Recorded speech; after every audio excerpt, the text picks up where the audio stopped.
Tetangga spesial kita kali ini adalah pasangan suami istri dan orang tua dari anak penderita thalassemia beta mayor. Ini dia Andri Ganda dan Michelle Scarlett. Proses perjalanan dan perjuangan mereka cukup panjang dalam mencari kesembuhan untuk anak-anaknya yang mengalami kelainan genetik. Bahkan mereka harus mencari pengobatan hingga luar negeri. Ketika mereka sudah merasa menemukan harapan untuk kesembuhan anaknya, mereka seperti diprank oleh Tuhan, di mana ternyata mereka harus kehilangan anak pertama dan journey mereka melewati masa berdukanya cukup lama. Sampai pada akhirnya mereka bisa berdamai dan menulis sebuah buku berjudul Prank by God. Inilah dia kisah tetangga kita. Hai, ini gua Daniel, tetangga kamu. Yuk kita mulai.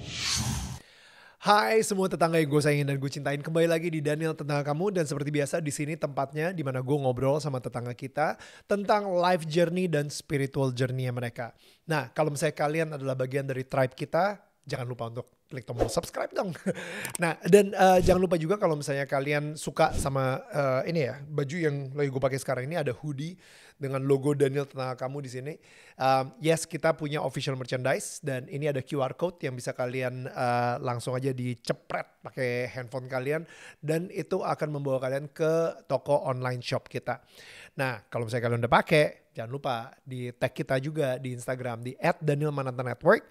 Dan mungkin kalau misalnya kalian lebih pengen dengerin ini melalui audionya aja, check our podcast di Spotify atau di Apple Podcast. Dan di situ tinggal di search aja Daniel Tetangga Kamu. Jadi semuanya ini versi audionya juga ada. Karena gue percaya ya, kalau misalnya kita dengerin sesuatu yang baik secara terus menerus, akhirnya itu akan mentransformasi hidup kita menjadi lebih baik lagi. Anyway, langsung aja kita ngobrol sama tetangga kita hari ini. This is Andri Ganda dan Michelle Scarlett. Yeah. What's up guys? Thank you for inviting us. Thank you for your book, Prank by God. Ini udah sukses membuat gue nangis selama setengah jam. You know what? Actually today gue ngerasa it will be quite a tough episode ya buat gue. Kenapa tough? Supaya gue nahan nangis. Gak lucu banget kalau misalnya, karena gue bilang sama Andri sama Michelle juga gitu. Gue bilang kayak pas gue lagi baca buku ini, lu tau gak sih tipe nangis yang ingusnya itu gelantung-gelantung kemana-mana kayak gitu. Karena gue kayak, aduh tisu mana nih, aduh tisunya habis lagi. Dan itu ambil gelantungan gitu. Jadi separah itu, gue setiap 5 menit baca buku ini udah nangis aja gitu. Kayak it's tough. Bahkan gue sampai teriak juga gitu, Tuhan why is this happening gitu, why is this happening to them. Ini buku yang dikeluarin sama Andri dan Michelle, Prank by God atau diprank oleh Tuhan. Tapi sebelum gue akan ngobrol lebih banyak tentang buku ini, gue mungkin pengen kenalan dulu sama Andri dan Michelle sendiri. Jadi kalau mungkin kalian lebih kalau misalnya emang udah ngelihat YouTube secara dari dulu gitu ya, the OG of YouTube gitu ya, Cameo Project gitu. Nah, lu pasti kenal sama Andri.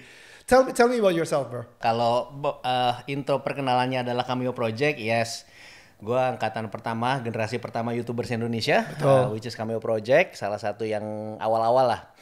Dan gue sebenarnya jarang muncul di depan layar karena I'm a technician guy lah. Gue sebagai penulis, sutradara, kameramen, editor, everything dari awal.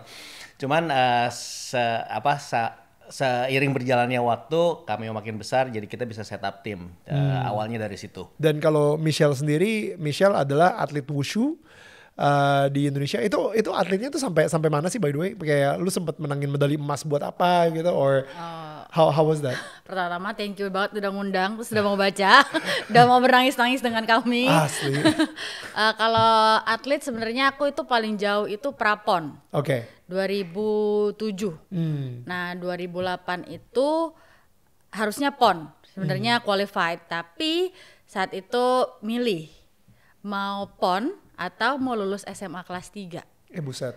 Susah banget pilihannya. Makanya pilihannya susah, sedangkan kan di Indonesia atlet tuh nggak segitunya juga gitu kan.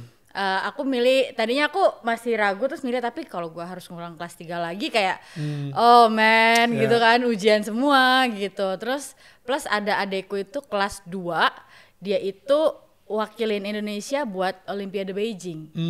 Oke, wow. Dia pilih Olimpiade Beijing, dia nggak naik kelas. Gimana gue yang no. cuman mau pon gitu kan. Jadi akhirnya ya udah bye-bye pon gitu. Wow. Jadi lanjut sekolah. Gitu. Oke. Kalian sendiri ketemunya gimana? Wah, cerita kita ketemu tuh kayak cerita-cerita kungfu zaman dulu tuh nggak? Jadi waktu itu kita ketemunya di wihara. Lucu banget. Shaolin Temple. Lucu banget. Oke. Jadi gua waktu itu mencari gurunya dia karena gurunya dia memang apa ya, berprestasi untuk bawa mendidik atletnya gitu loh. Oke. Jadi dan lu bisa dibilang atlet wushu juga saat itu? Sebenarnya udah enggak karena kasus gue sama waktu SMA mau masuk PON. Cuma pilihannya itu mau Eptanas atau mau jadi atlet. Ya ampun. Jadi dan kita realistis ya, waktu itu wushu pertama cabang baru, terus gue tuh udah lihat ya perpolitikannya. Jadi kalau jadi atlet tuh nggak ada masa depan sama sekali, kecuali mungkin saat itu badminton doang yang punya prestasi lah gitu loh. Ketemunya gimana? Maksudnya kayak lu lagi nyari gurunya, abis itu lu kayak nanya ke Michelle, excuse me, permisi, guru itu plot film banget. Iya, plot film banget gak sih? Abis itu dia kayak balik badan gitu loh, yang kayak ting ting ting ting ting kayak gitu. Enggak sedramatis itu. Jadi intinya salah satu teman baik gue memang memperkenalkan dia memang di atlet dan kenalin gue sama gurunya dia ya. Kita pas itu tuh abis atlet, tahu ya, abis atlet kan kita yang aktif banget, terus begitu stop pola makannya tetap tapi pengeluarannya di kalorinya tuh makin sedikit. Jadi saya menggelembung lah waktu itu. Membengkak. Nah, waktu gue datang ke sasananya dicela lah sama dia. Wih, gendut-gendut mau latihan. Mereka mencela. Waktu itu tuh aku masih kecil. Gila, belum ngerti yang namanya physical body shaming gitu ya. Bener-bener masih kecil, aku masih SMP kelas 2.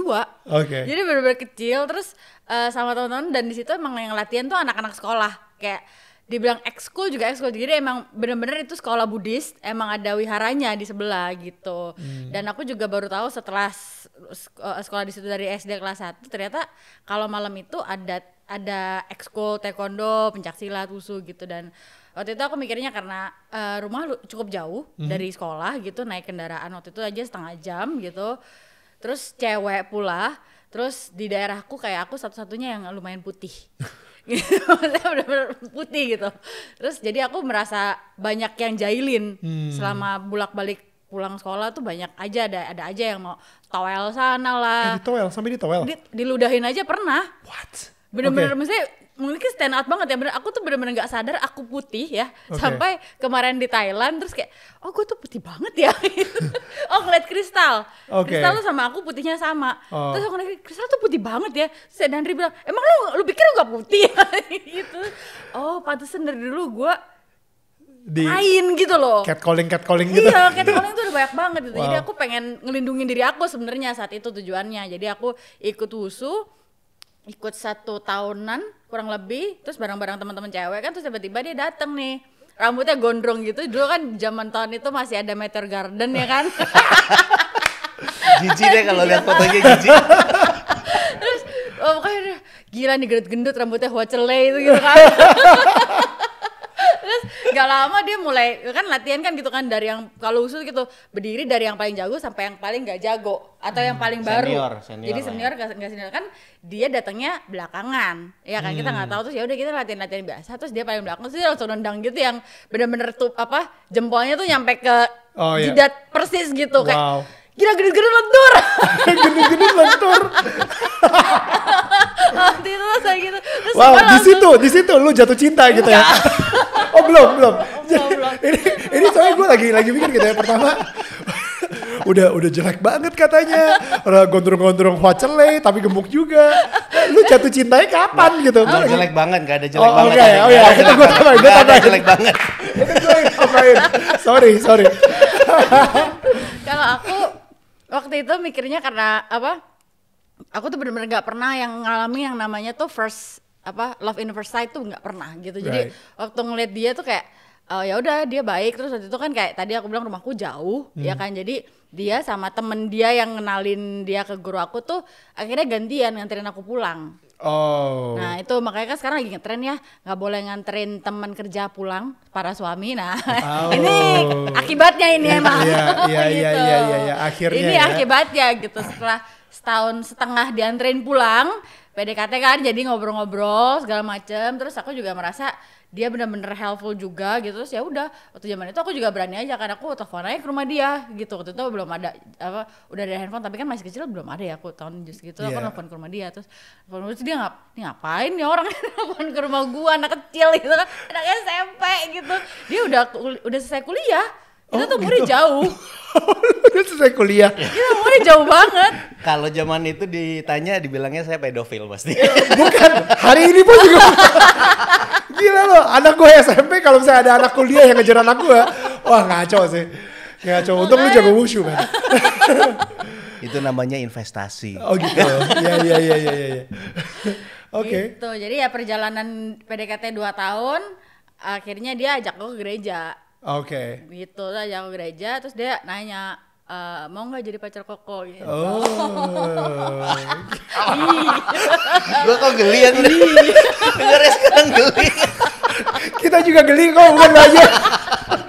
Mau nggak jadi pacar Koko? Makanya itu kayak Kenapa kamu ceritain? ditanya. Merinding. Gak pernah love at first sight, gak pernah. Gak pernah love at first Gak sight. pernah, itu ditanam 2 tahun. Dan lu sendiri emang udah dekat sama Tuhan saat itu? Maksudnya sampai lu ngajak dia ke gereja, atau itu sebenarnya strategi aja untuk ngasih lihat kalau misalnya Koko ini bukan pedofil banget, dia sebenarnya sayang sama Tuhan gitu, maksudnya gimana? Gue nyokap gue Katolik dulu, terus perkenalan gue sama Tuhan itu di SMP sebenarnya.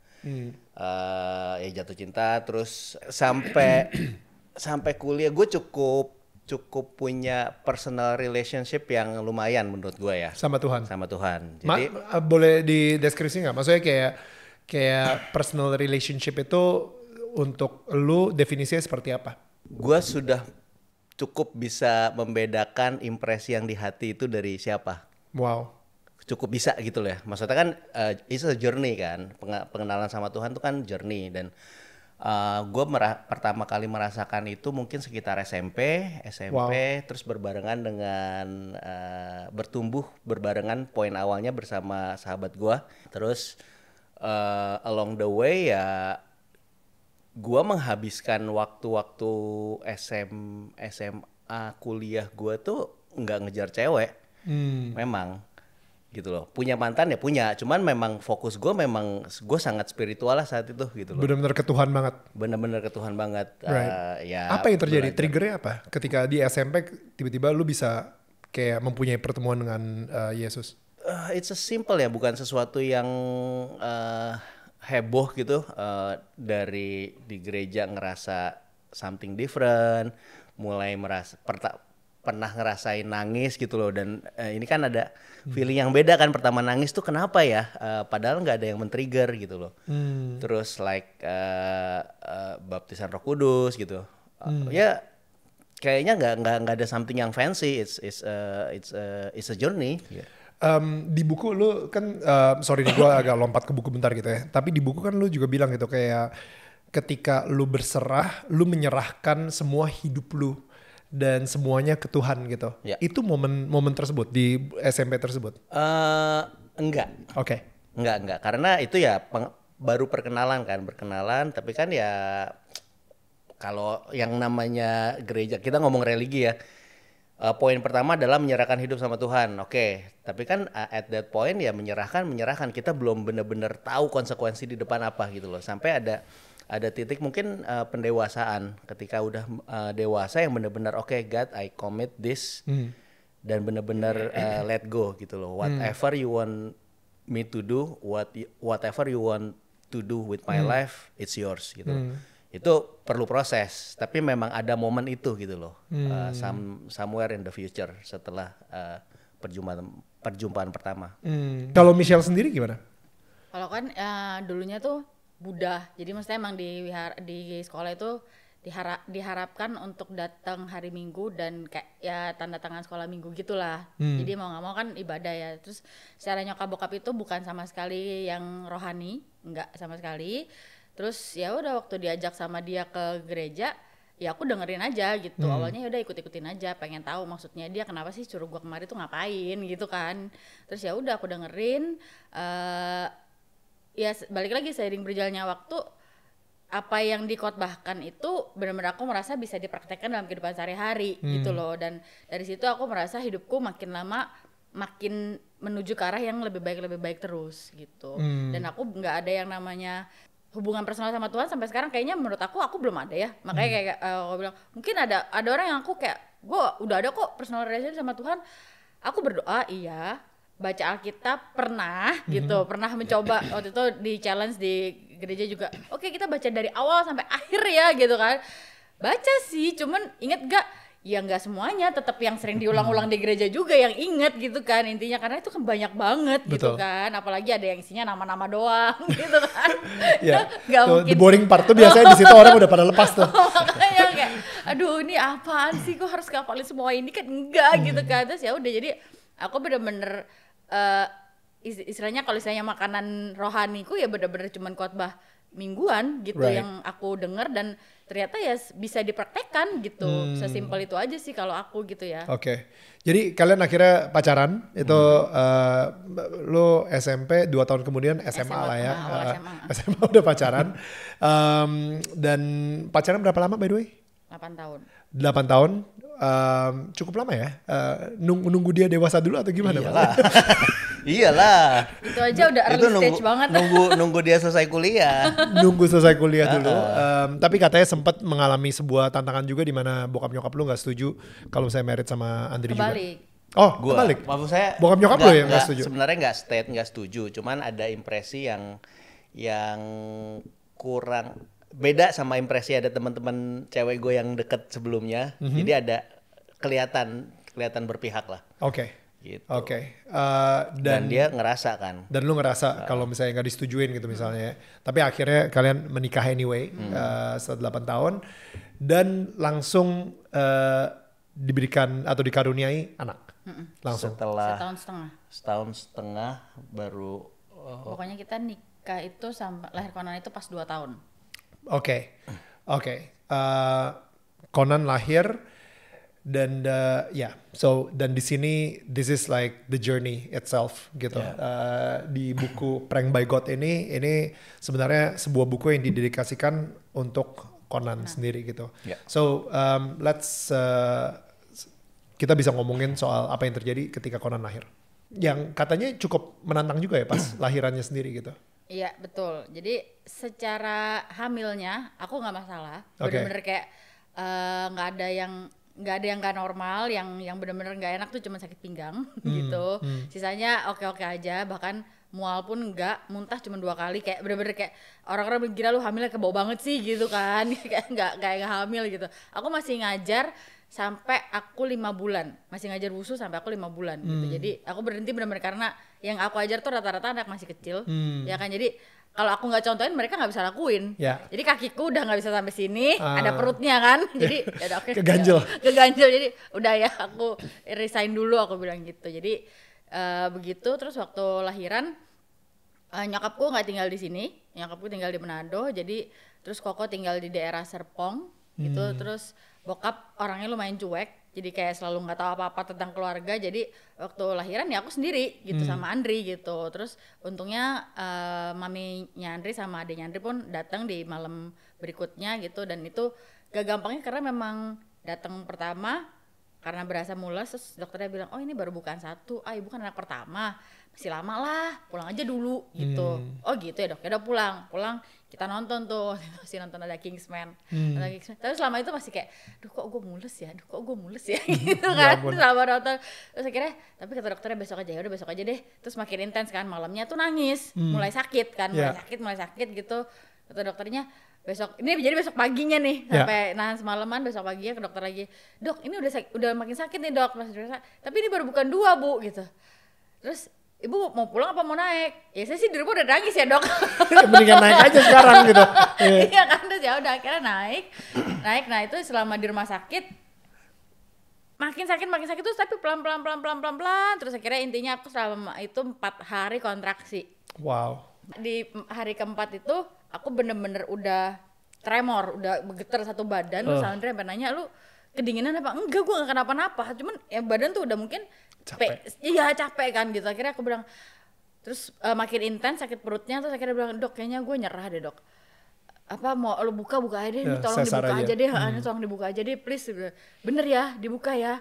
Ya tapi sih ini emang baru bukan 4, mateng kan lu, gila nih setengah jalan aja belum gitu, baru 40%. Itu 4 hari tuh? 4 hari. Baru bukan 4? Baru bukan 4, jadi kayak ini latihan selama ini kayak gak ada efeknya di sini. Atlet wushu ini gak ada efeknya, ini masih tetap begini.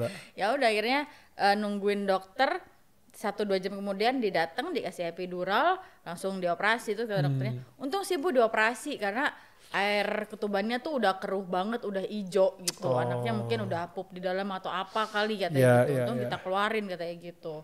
Ya udah, habis itu udah nggak sadar sampai masuk ruangan rehab kan, aku masih gemeter. Aku udah dengar orang cuman nggak bisa bangun, gemeter. Andre sampai nanya sama mami Andre nggak lama dateng, tuh Michelle kenapa tuh begitu? Tahu masih gini aja, aku nggak bisa ngomong kan, masih merem aja gitu. Dan Conan saat itu ketika lahir, Andri ada di situ dong obviously. Iya.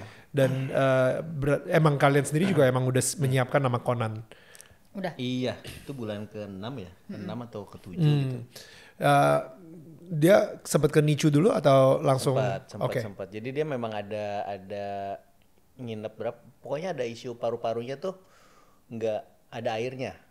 Jadi jadi kalau penjelasan dokter sih, karena dia nggak lewat jalur seharusnya. Kalau jalur seharusnya kan memang lewat kegencet kan. Ya, itu kayak nge-squeeze paru-parunya gitu loh. Jadi bersih. Nah ini karena dijemput nggak lewat proses itu, jadi memang ada kemungkinan paru-parunya tuh berair. Jadi memang butuh waktu untuk menstabilkan lah. Kalau nggak dia nggak akan survive. Napasnya juga naik turun. Jadi akhirnya stay 4 hari ya. Kira-kira 4 hari di NICU. Gitu. Dan dia pulang, everything goes well, dan akhirnya when did you guys find out kalau misalnya ada si thalassemia? Itu pas Imlek tahun depannya. Jadi kalau nggak salah sekitar itu 7 bulanan deh. 7 bulanan. Sekitar 7 bulan. Kita pas Imlek itu ya kita tuh berpikir, wah anak kita tuh anteng banget ya. Kan kalau anak-anak lain tuh petakilan gitu, wah udah mulai bisa lari tuh, wah jalan-jalan, ini enggak gitu loh. Tapi di bulan ke-7 mulai demam. Pas waktu itu kebetulan memang yang orang-orang bilang mungkin rezeki anak ya, kayak Tuhan kasih berkat di kerjaan, jadi gue sendiri lumayan sibuk di kantor gitu loh. Di Cameo Project tuh? Di Cameo. Dan lebih banyak Michelle untuk take care everything karena memang dia full time kan. Gitu. Nah, jadi kalau aku sendiri itu sejak hamil atau nikah dan mau punya anak, aku bilang ke Andri, nanti kalau mau punya anak, aku full time mom dulu ya, sampai anak-anak SD. Aku bilang gitu karena aku tuh ada orang tua aku sampai sekarang udah masih hidup, cuman yang satu sibuk kerja, yang satu nggak di rumah. Intinya gitu. Jadi aku gede sendiri, bisa dibilang kasarnya gitu. Jadi waktu itu pulang malam, kasih kita makan, terus sisanya dia nyetok every kind of instant food supaya kita bisa makan, atau dia kasih duit aja di meja gitu, dia kerja gitu. Kalau nyokap dia punya kestresannya sendiri yang menyebabkan dia tidak pernah di rumah gitu. Padahal kita nih 4 saudara. Wow. Jadi terus kokoku juga lumayan stres, padahal bedanya jauh 10 tahun juga, tapi dia juga nggak pernah di rumah. Akhirnya aku sama adekku doang nih berduaan di rumah gitu. Dan berasa kayak ya nggak ada orang tua, tapi kan kita merasa normal-normal aja ya. Sampai ngelihat orang lain, temen sampai udah gede baru ngeliat, oh ternyata itu nggak normal, ya kan? Ternyata itu nggak normal. Ternyata emang anak tuh harus ditemenin, harus dididik segala macam gitu. Dan melihat aku nggak dapet itu, nah aku pengen nerusin itu dong ke anak-anak gitu. Ya udah jadi pokoknya sampai anak kita SD yang paling kecil, pokoknya waktu itu kita nggak ngerencanain berapa, yang paling kecil SD gue mau balik kerja lagi gitu, sampai bisa ditinggal. Oke, ya udah gitu. Nah terus lanjut ke si Conan tiba-tiba sakit, aku juga pas sakit itu demam, turun demam, naik turun, aku pikir wah DB, DB nih naik turun 4 hari naik turun DB nih. Terus aku akhirnya ke klinik dekat rumah kan, aku pikir untuk make sure dulu aja lah gitu. Ke situ terus dokternya ngecek, terus diagnosanya sama, dia bilang ya udah kalau gitu ibu langsung ke ini aja cek darah gitu. Cek darah lah tuh di dekat situ, masih dekat rumah. Aku pikirnya cek dekat rumah nanti bisa langsung ke ini kan, ke rumah sakit. Cek darah bayi bisa kan ya? Oh iya bisa, ini loh bayi, maksudnya ini masih bayi nih 6 bulan, bisa kan? Oh iya bisa kok gitu. Ya udah diperiksa, 8 kali disuntik dong, nggak dapet darahnya. Gila. Terus akhirnya aku langsung ke RSIA gitu kan. Sampai situ bener yang dijentikin ditumit gitu, emang nggak disuntik, susah banget lah namanya bayi kan. Terus ya udah habis dijentikin, Conan itu masih ya tadi panas naik turun. Terus aku bilang ke Andri, ya udah nih lu hari ini setengah hari deh apa gimana deh gitu, karena ini anaknya tuh mulai kayak nggak sadar gitu loh. Ini udah maksudnya masih 6 bulan ya aku ASI gitu, jadi ini dada gue nih udah kenceng nih. Dia dari tadi gue paksa minum nggak mau gitu loh, nggak paksa minum nggak mau nih. Gue mulai panik, aku bilang gitu kan. Terus ya udah akhirnya dia datang ketemu di rumah sakit, hasilnya keluar, susternya bilang hasilnya ini mending ibu bawa ke dokter pediatrik, hematolog katanya gitu, khusus darah khusus anak. Ada nggak di sini? Aku bilang gitu. Ada, kebetulan nanti sore adanya. Ya udah akhirnya kita nunggu dong. Nah selama nunggu itu ya Conan begitu. Jadi tadinya masih nangis kan, namanya bayi ya 2-3 jam sekali pasti nangis kan. Ini tuh udah nggak nangis, dari kita bawa tuh dia diem aja, tidur aja kan, makin panik ya gitu. Udah pagi nih namanya rumah sakit kan, yang bukan tenang juga gitu, berisik juga gitu kan. Makin ini terus aku bingung karena nanya temen juga yang udah punya anak gini semua bilangnya ya anak temanku juga pernah gitu, paling kurang zat besi aja mungkin anaknya apa gimana gitu kan, berusaha menenangkan gitu. Terus tapi aku udah mulai panik, terus aku nangis nih, anak gue kenapa sih gitu. Sampai akhirnya masuk ke ruang dokternya jelasin kalau ada lihat dari hasilnya sih ini namanya thalassemia beta mayor. Apaan lagi tuh gitu kan, nggak pernah denger gitu. Terus ditanya lah, kita ada hubungan keluarga kah gitu, siapa tahu incest misalnya gitu, atau keluarga kita ada pengalaman begitukah yang lain, ada yang pucet atau yang apa gitu. Ditanya Andri, gak ada, semua bersih. Terus ya udah katanya dokter, ya udah kalau gitu sekarang kamu ke ke laboratorium Eichmann waktu itu, tes lab genetik di situ. Dan cuman ada di situ memang waktu itu, di tempat lain nggak ada gitu. Jadi ya udah kita ke sana, saya bilang abis cek langsung balik lagi ke rumah sakit buat transfusi. Wow. Aku bilang kenapa transfusi? Iya, jadi pengobatan penyakit ini tuh anak ibu kalau benar ya transfusi sumber hidup, dia bilang gitu. Tapi kan sekarang kita belum bisa pastiin. Tapi secara HB ini udah setengah dari manusia normal. Kalau kurang 1 poin lagi, ini anaknya masuk ICU lagi bu, katanya gitu. Oke, ya udah kita turutin dong. Kita turutin ke lab, terus balik ke rumah sakit. Conan dapat 2 kantong darah karena rendah banget, jadi 2 hari nginep semalaman. Nah, terus besokannya dokternya ketemu kita lagi, terus dia bilang dari hasil yang kita dapat benar anak ibu itu thalassemia beta mayor. Kita pause dulu di situ. Mungkin Andri bisa ngejelasin juga soal thalassemia beta mayor. Oke. Ya intinya waktu kita kabarin anak kalian harus transfusi darah seumur hidup, langsung jeger gitu kan, langsung shock lah kita. Transfusi dari darah kalian bisa atau bisa? Jadi lu bisa donor darah terus dan habis itu darahnya dikasih ke anak lo gitu. Bisa, memungkinkan apa enggak memungkinkan. Tapi kan kita juga mayor kan, minor juga kan. Jadi mungkin nggak sebagus itu. Oke. Terus faktornya banyak sih. Minor maksudnya lu sendiri juga ada gen thalassemia tapi minor, bukan? Karena kan penyebarannya tuh lewat memang kedua orang tua doang, karena ini genetik kan. Kebetulan gua minor, si Michelle minor, jadi ada kemungkinan jadi mayor.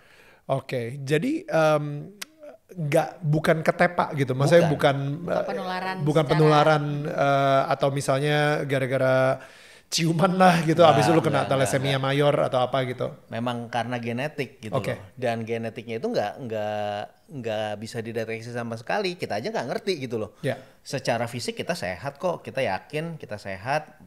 Jadi kita sama sekali nggak ngerti deh. Kalian berdua atlet malahan. Betul, makanya gitu. Jadi akhirnya kita cari tahu, konsultasi dokter. Intinya thalassemia mayor itu kelainan genetik yang membuat badan tuh nggak bisa produksi sel darah merah yang sempurna. Kalau sel darah merah yang normal itu umurnya 3 bulan ya.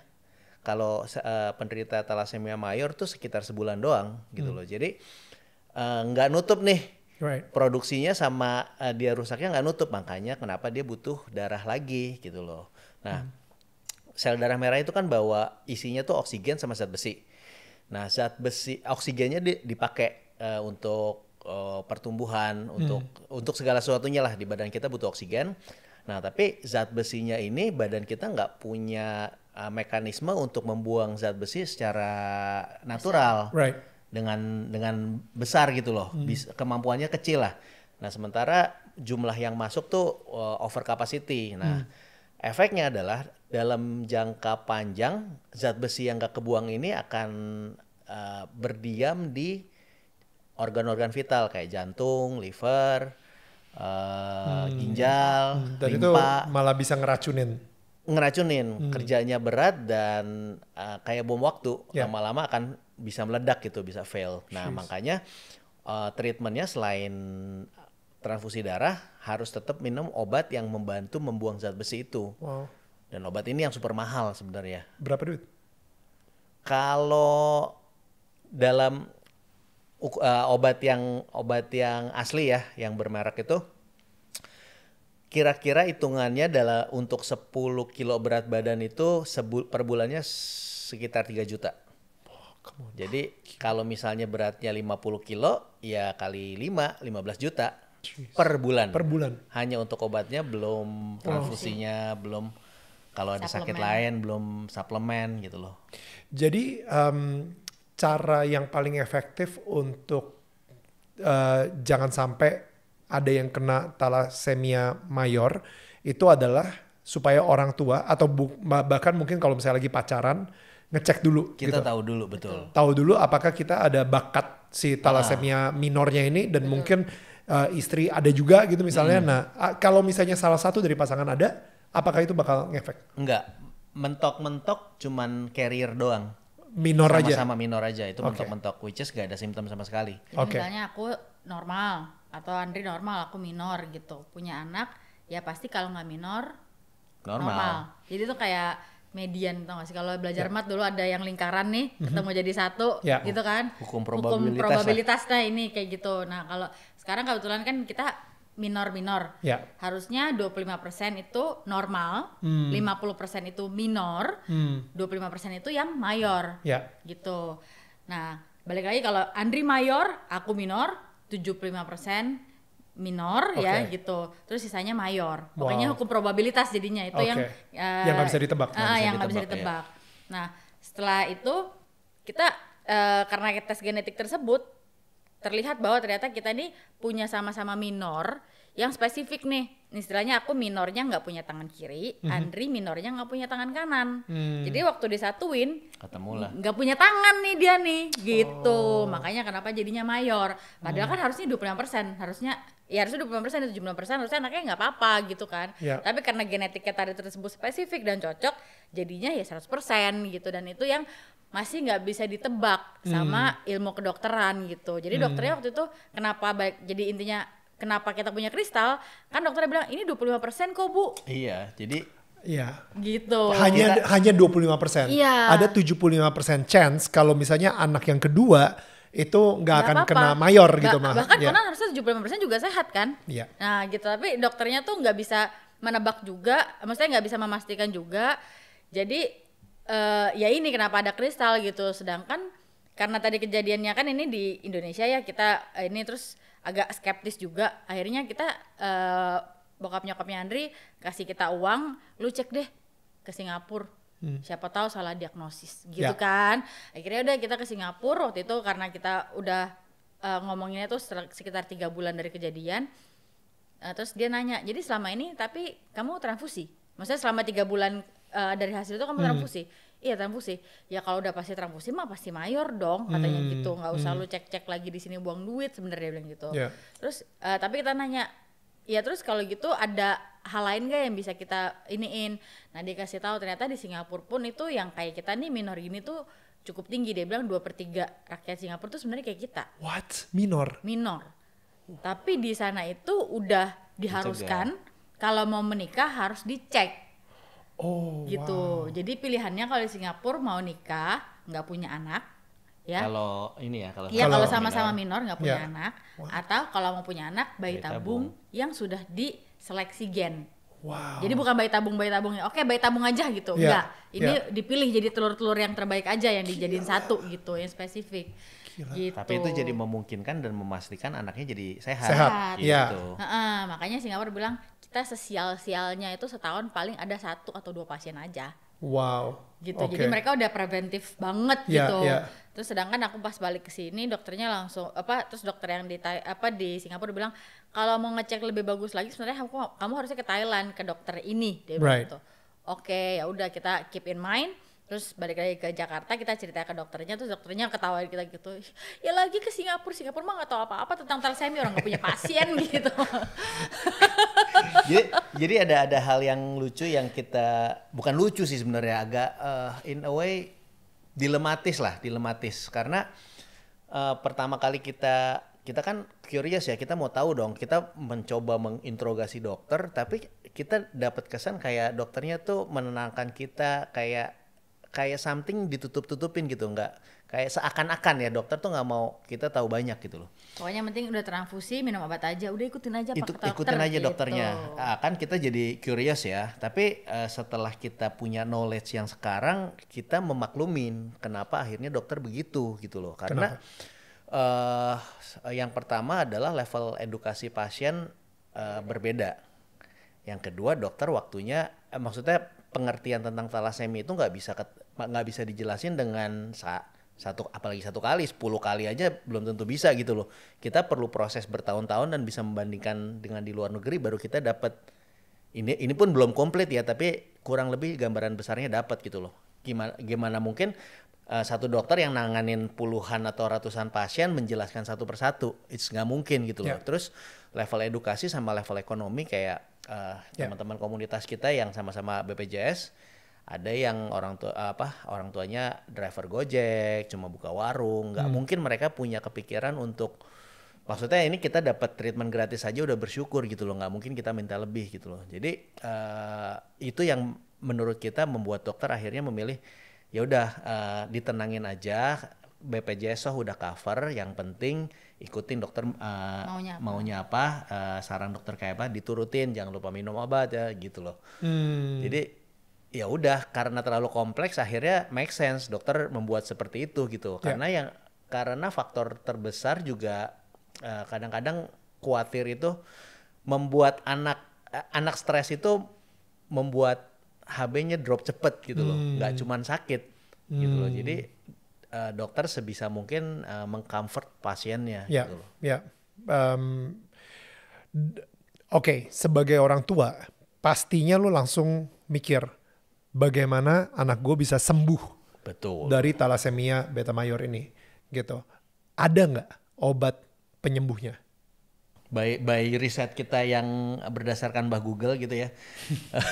Ya itu source pertama, karena dari dokter kita merasa nggak tercukupi informasi yang kita cari gitu kan. Akhirnya kita cari tahu dan memang yang saran dari awal ya gitu. Satu-satunya adalah kan masalah dia adalah mesin pencetak darah dia nggak bisa memproduksi darah yang sempurna kan. Jadi mesin pencetak darahnya ini harus diganti sama yang sehat, yang sempurna gitu loh. Caranya apa? Ya harus ada 2 sebenarnya. Yang pertama adalah ditransplant stem cell-nya. Ya. Tulang Namanya punggung. bone marrow transplant.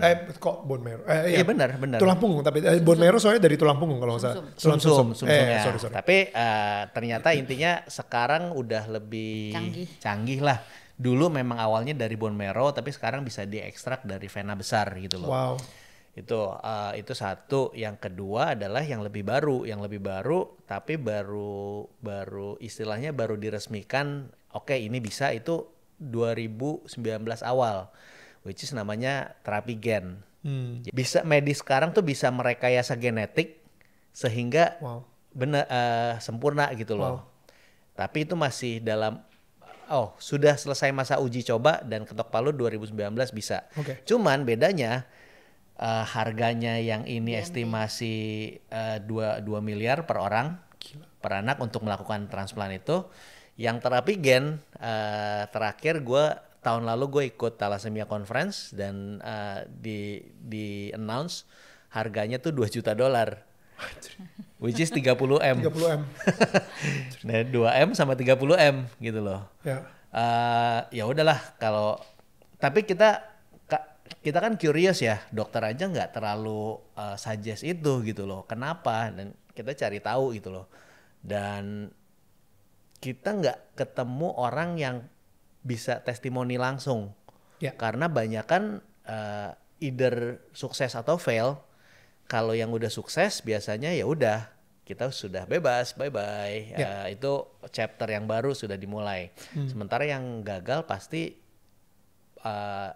shutdown, nggak punya grieving tersendiri lah. Jadi kita cuma dengar dari komunitas tuh kayak itu tuh si itu berhasil, si itu gagal, si itu. Jadi nggak pernah punya definisi berhasil tuh artinya sembuh total.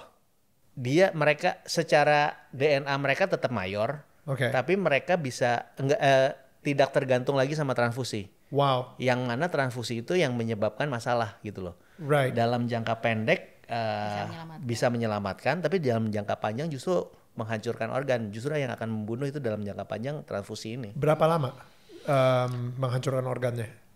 Kalau di Indonesia sebenarnya dibilang menghancurkan organ itu bukan menjadi faktor utama. Karena jadi selama ini kita research gitu di Indonesia dinyatakan bahwa harapan hidupnya itu 25 tahun. 25 tahun. Harapan hidup. Ekspektasi hidup. Iya, harapan hidup kan. Ekspektasi hidupnya tuh 25 tahun. Itu waktu aku baru lahir Conan, which is aku juga 25 tahun gitu. Ya kan, jadi kayak ya elah nih gua aja baru hidup gitu, masa anak gue hidupnya cuma sampai segini gitu kan, baru mikir gitu. Terus tapi selama kita transfusi di Jakarta gitu, di dalam 2 tahun itu lebih dari 10 atau hampir 10 anak tiap tahunnya meninggal di bawah 10 tahun. Jadi kan sebenarnya nggak 25 tahun juga nih. Akhirnya kita cari dong, berarti 25 tahun ini kan umur rata-rata. Memang sih ada yang 40 tahun masih jagain kita, jadi dia thalassemia mayor, tapi dia bantuin anak-anak thalassemia lainnya nih untuk di rumah sakit. Di rumah sakit supaya BPJS-nya lebih cepet, ngurus obat lebih cepet gitu. Jadi dia memang mendedikasikan hidupnya buat bantuin anak-anak ini. Ada juga yang umurnya 30 masih, tapi kalau ditanya angkatan lu ada berapa orang, paling tinggal gua gitu. Jadi 25 tahunnya itu karena emang ada yang panjang tapi tinggal dia sendiri, tapi yang lain-lain berguguran nih banyak. Nah, alasannya apa? Banyak kan nggak tahu, tapi yang kalau ditanya-tanya banyak tuh meninggalnya rata-rata menurut dokter ya, rata-rata itu di usia remaja. Kenapa? Karena mereka mulai rebel. Mereka merasa enggak kok, gue nggak butuh transfusi lagi. Gue nggak butuh transfusi, gue nggak butuh obat, maksudnya. Atau capek karena tiap hari kan harus konsumsi obat. Di zaman Conan itu in a way ada beruntungnya adalah obat kelasi besinya itu udah ada yang oral. Sebelum Conan itu setiap hari harus suntik. Bukan suntik, infus selama 8 jam setiap hari. Selama 8 jam? 8 jam setiap hari. Jadi banyak orang tuh yang jadi ada device-nya kayak Walkman, digantung, dipakai. Jadi kalau siang-siang ya selama dia kerja dia Gila. Itu terus Atau tidur. Ya. ditinggal tidur. Cuman kalau tidur kan kalau orang Ya, takutnya. Em, waktu waktu lu menemukan fakta bahwa Conan itu ternyata ada thalassemia beta mayor ini, lu sendiri hubungannya sama Tuhan gimana? Apakah lu ke gereja langsung kayak, oke, yuk kita percaya bahwa Tuhan akan menyembuhkan.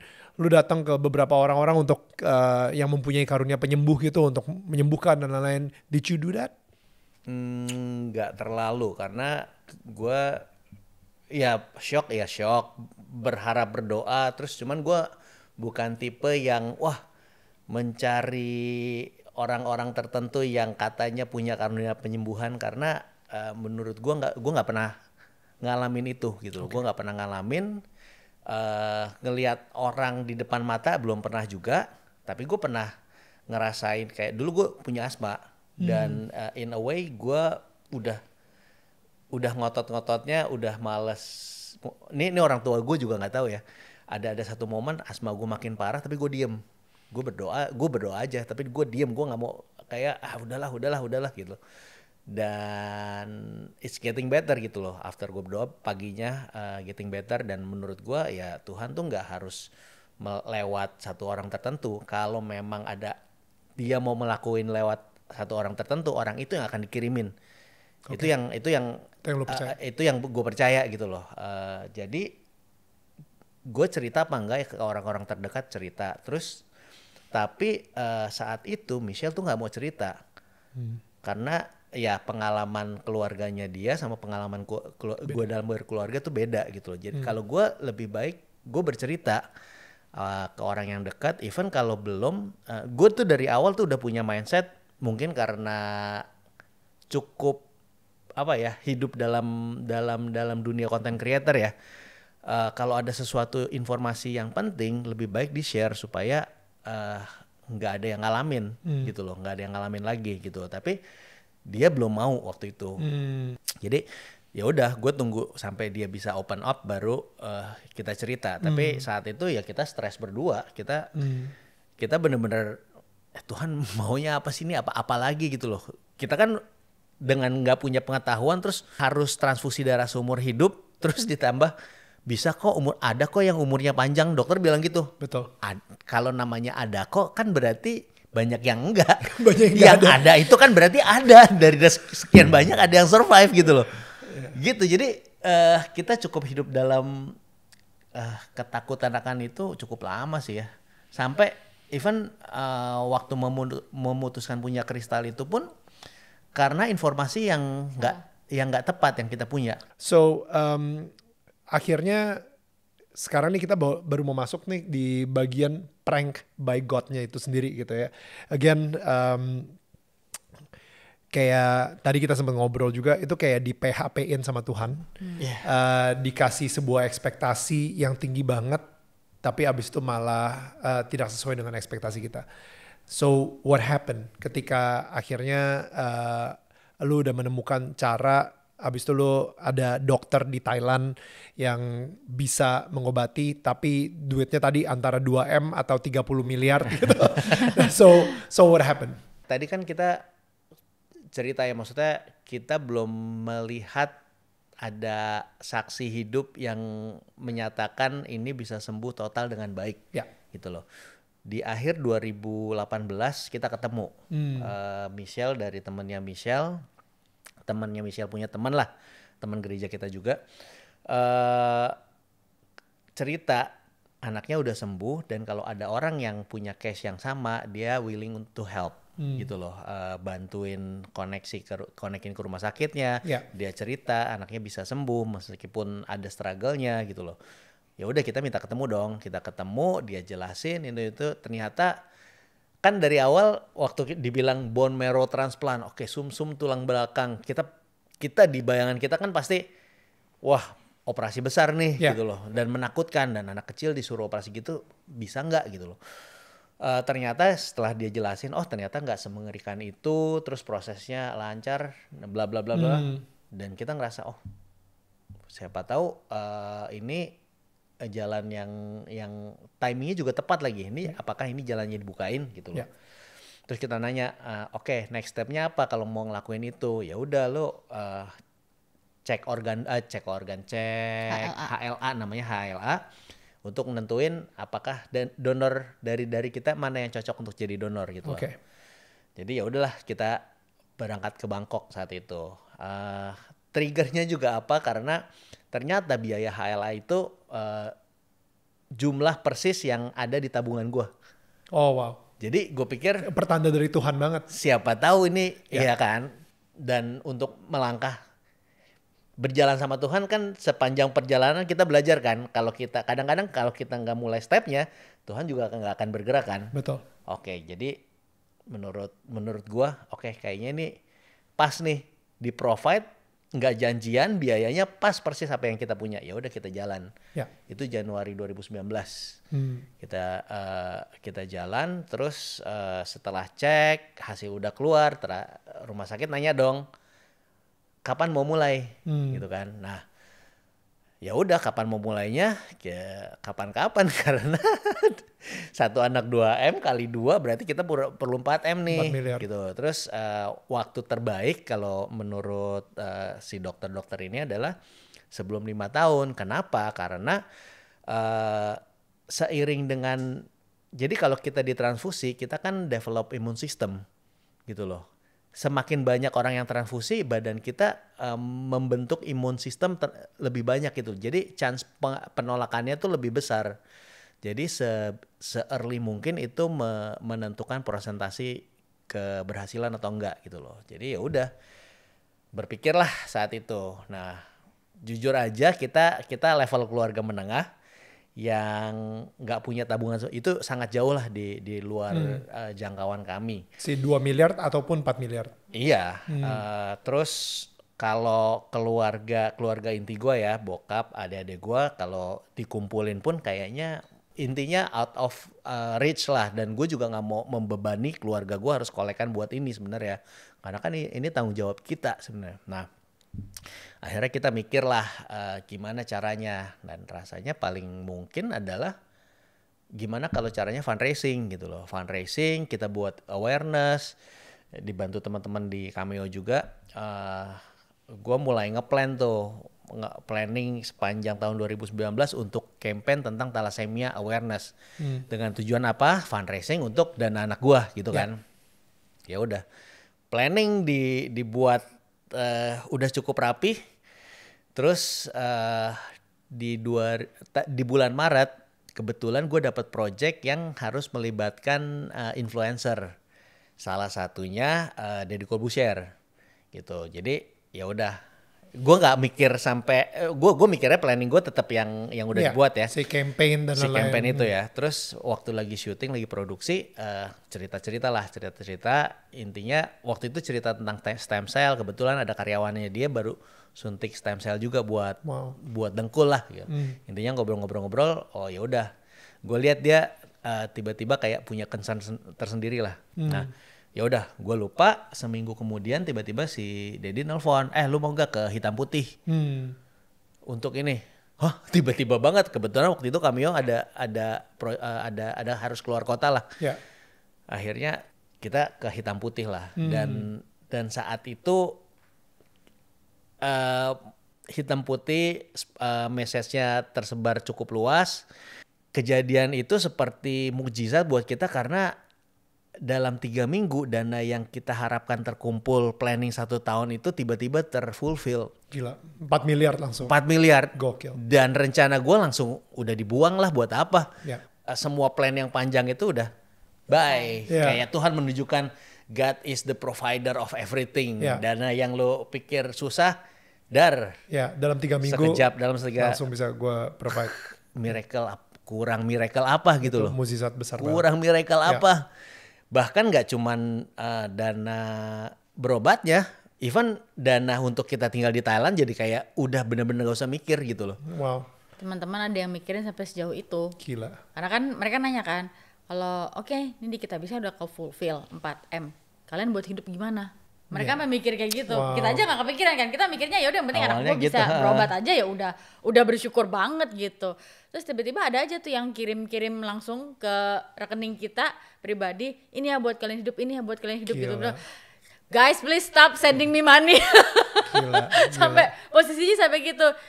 We are more than enough gitu. Udah stop kita udah berani Wow. stop please everybody stop. Udah sampai kayak gitu Gila, gitu kayak. gila. Kayak bisa gue balikin aja nggak? Ini kita jadi beban malah gitu kan. Dan jadi beban itu aku bilang ke Andri gitu kayak kalau begini doang kayak gue tuh bener terbeban orang ntar ngelihat kita apa gitu loh, kayak dapat duit terus tinggal di Thailand meskipun ini kayak kalau ini mendingan kita kasih tahu deh ke orang, misalnya kita bisa kasih tahu di YouTube kalau uang ini memang digunakan untuk seperti ini Iya. gitu loh. Jadi Jadi lu bikin kayak Intinya- vlog gitu. Iya. pertanggungjawaban kita sebagai orang tua dan sebagai orang yang menerima Menerima uang dana. dengan jumlah yang besar, ini kita kasih lihat nih rumah Wow. sakitnya kayak gini, memang billingnya tuh seperti ini gitu. Ya. Kenapa di sini mahal bisa dilihat karena di Indonesia pun nggak ada kayak gitu-gitulah. Ya. Makanya kenapa kita nge-vlog gitu akhirnya di rumah sakit. Dan I think at that time ya, itu udah masuk zaman pandemi juga kan. Sebelum. Belum. Oh itu masih, Belum. masih Pandemi itu 2020 Maret kan. Kita berangkatnya dapat 4M-nya itu kapan? 2019 April. bulan April. April 2019. Oke. Sorry, gue pikir di akhir-akhir 2019 gitu. Oke. Nah, berarti ketika lu mulai ngevlog di Thailand itu juga masih zaman-zaman sebelum pandemi itu ya? Sebelum. Jadi nah itu kan planning kita memang untuk fundraising kita do awareness kan. Betul. Nah, saat itu juga Michelle baru mau open up gitu Oh, loh iya. tentang si thalassemia itu. Jadi dari awal tahun sebenarnya kita mulai woro-woro tuh mulai ngomong tentang thalassemia. Jadi tadinya kita punya channel Keluarga Celana ini cuma buat dokumentasi pribadi lah. Buat teman-teman keluarga, ya intinya tentang keluarga doang. Jadi kalau gua away kerja di luar kangen rumah ya gue bisa nonton video ya, gitu loh. ya.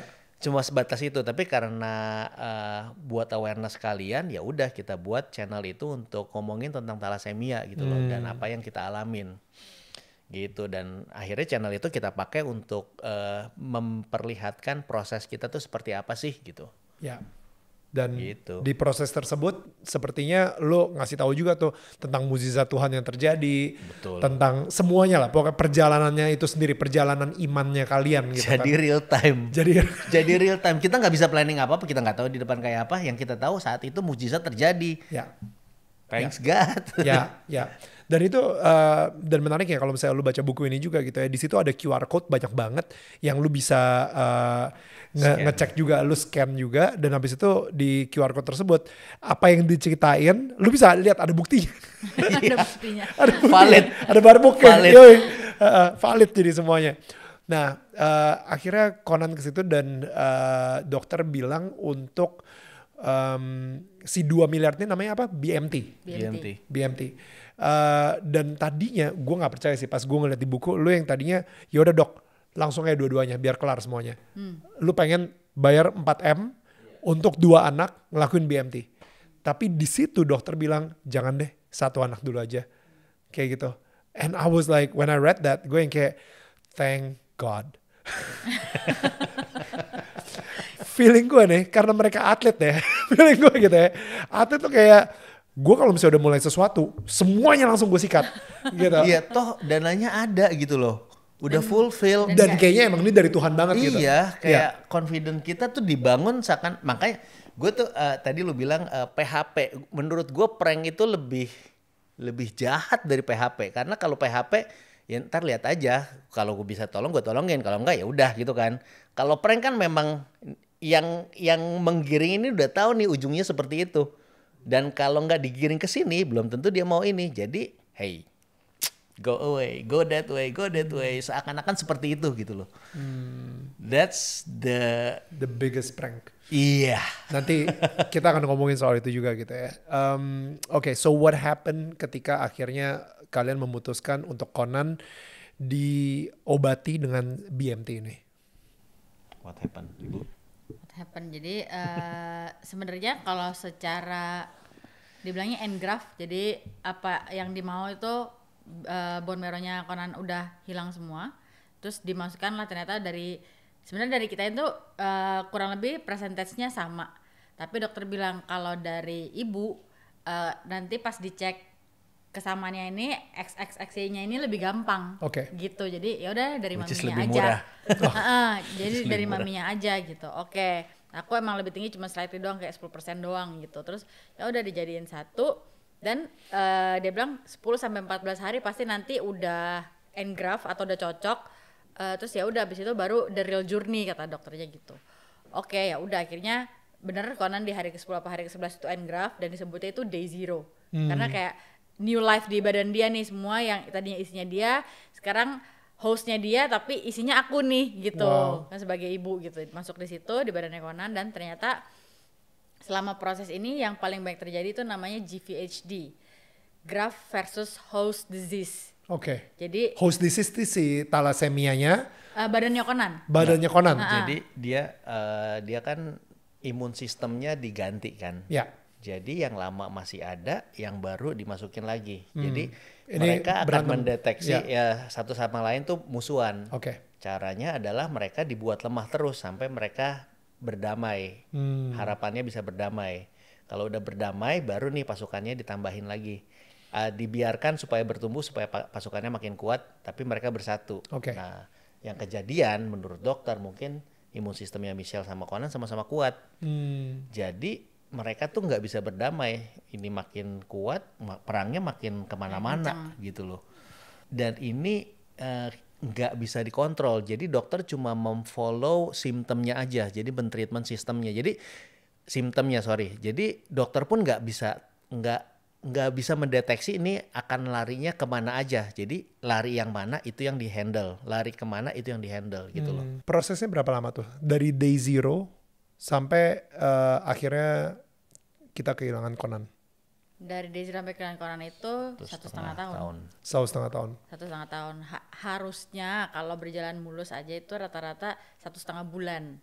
Estimasinya. Makanya kenapa tadi kita minta 4M, itu kan estimasi harga 2M itu untuk satu anak di treatment. Tadi kayak Kak Daniel bilang satu anak itu 1,5 tahun untuk intensif di rumah sakit. Jadi kita waktu itu 2-3 bulan di rumah sakit intensif, gak boleh keluar masuk, ada ruangannya sendiri. Bahkan dari ruang Conan tuh kayak ada ruang sterilnya dulu baru bisa masuk ke ruangan Conan gitu. Udah sampai begitu gitu. Itu yang tadinya 1,5 bulan harus jadi 3 bulan ya kan, karena Conan dapat banyak ya itulah. Terus akhirnya bisa pulang, sebenarnya waktu itu sempat bisa pulang di bulan ke-6 akhirnya kita pulang. Terus tapi setelah pulang itu masih ada bolak-balik ke rumah sakit sampai akhirnya 6 bulan kemudian kondisi Conan mulai drop. Nah mulai drop itu sampai akhirnya Conan pergi gitu. Kalau misalnya kalian pengen lihat itu di buku, again itu udah benar-benar dikasih lihat semuanya secara detail banget proses-prosesnya. Dan gue sendiri pas lagi baca bukunya sendiri gue sampai teriak-teriak sendiri ke Tuhan gitu, kayak Tuhan ini kenapa terjadi gitu. Dan asli sih sesek banget gue bacanya juga gitu. It's a tough book to read. Gue pengen nge-skip bagian itu aja, sorry. Gue nggak pengen kayak ngebuka luka lama lagi. Dan maksud gue I think sebagai orang tua itu the biggest nightmare ya untuk kita semua, untuk kehilangan anak gitu. Dan ada foto di mana kalian berdua bersama Conan, tapi Conan sudah ada di petinya gitu. Itu gue nggak tahan sih.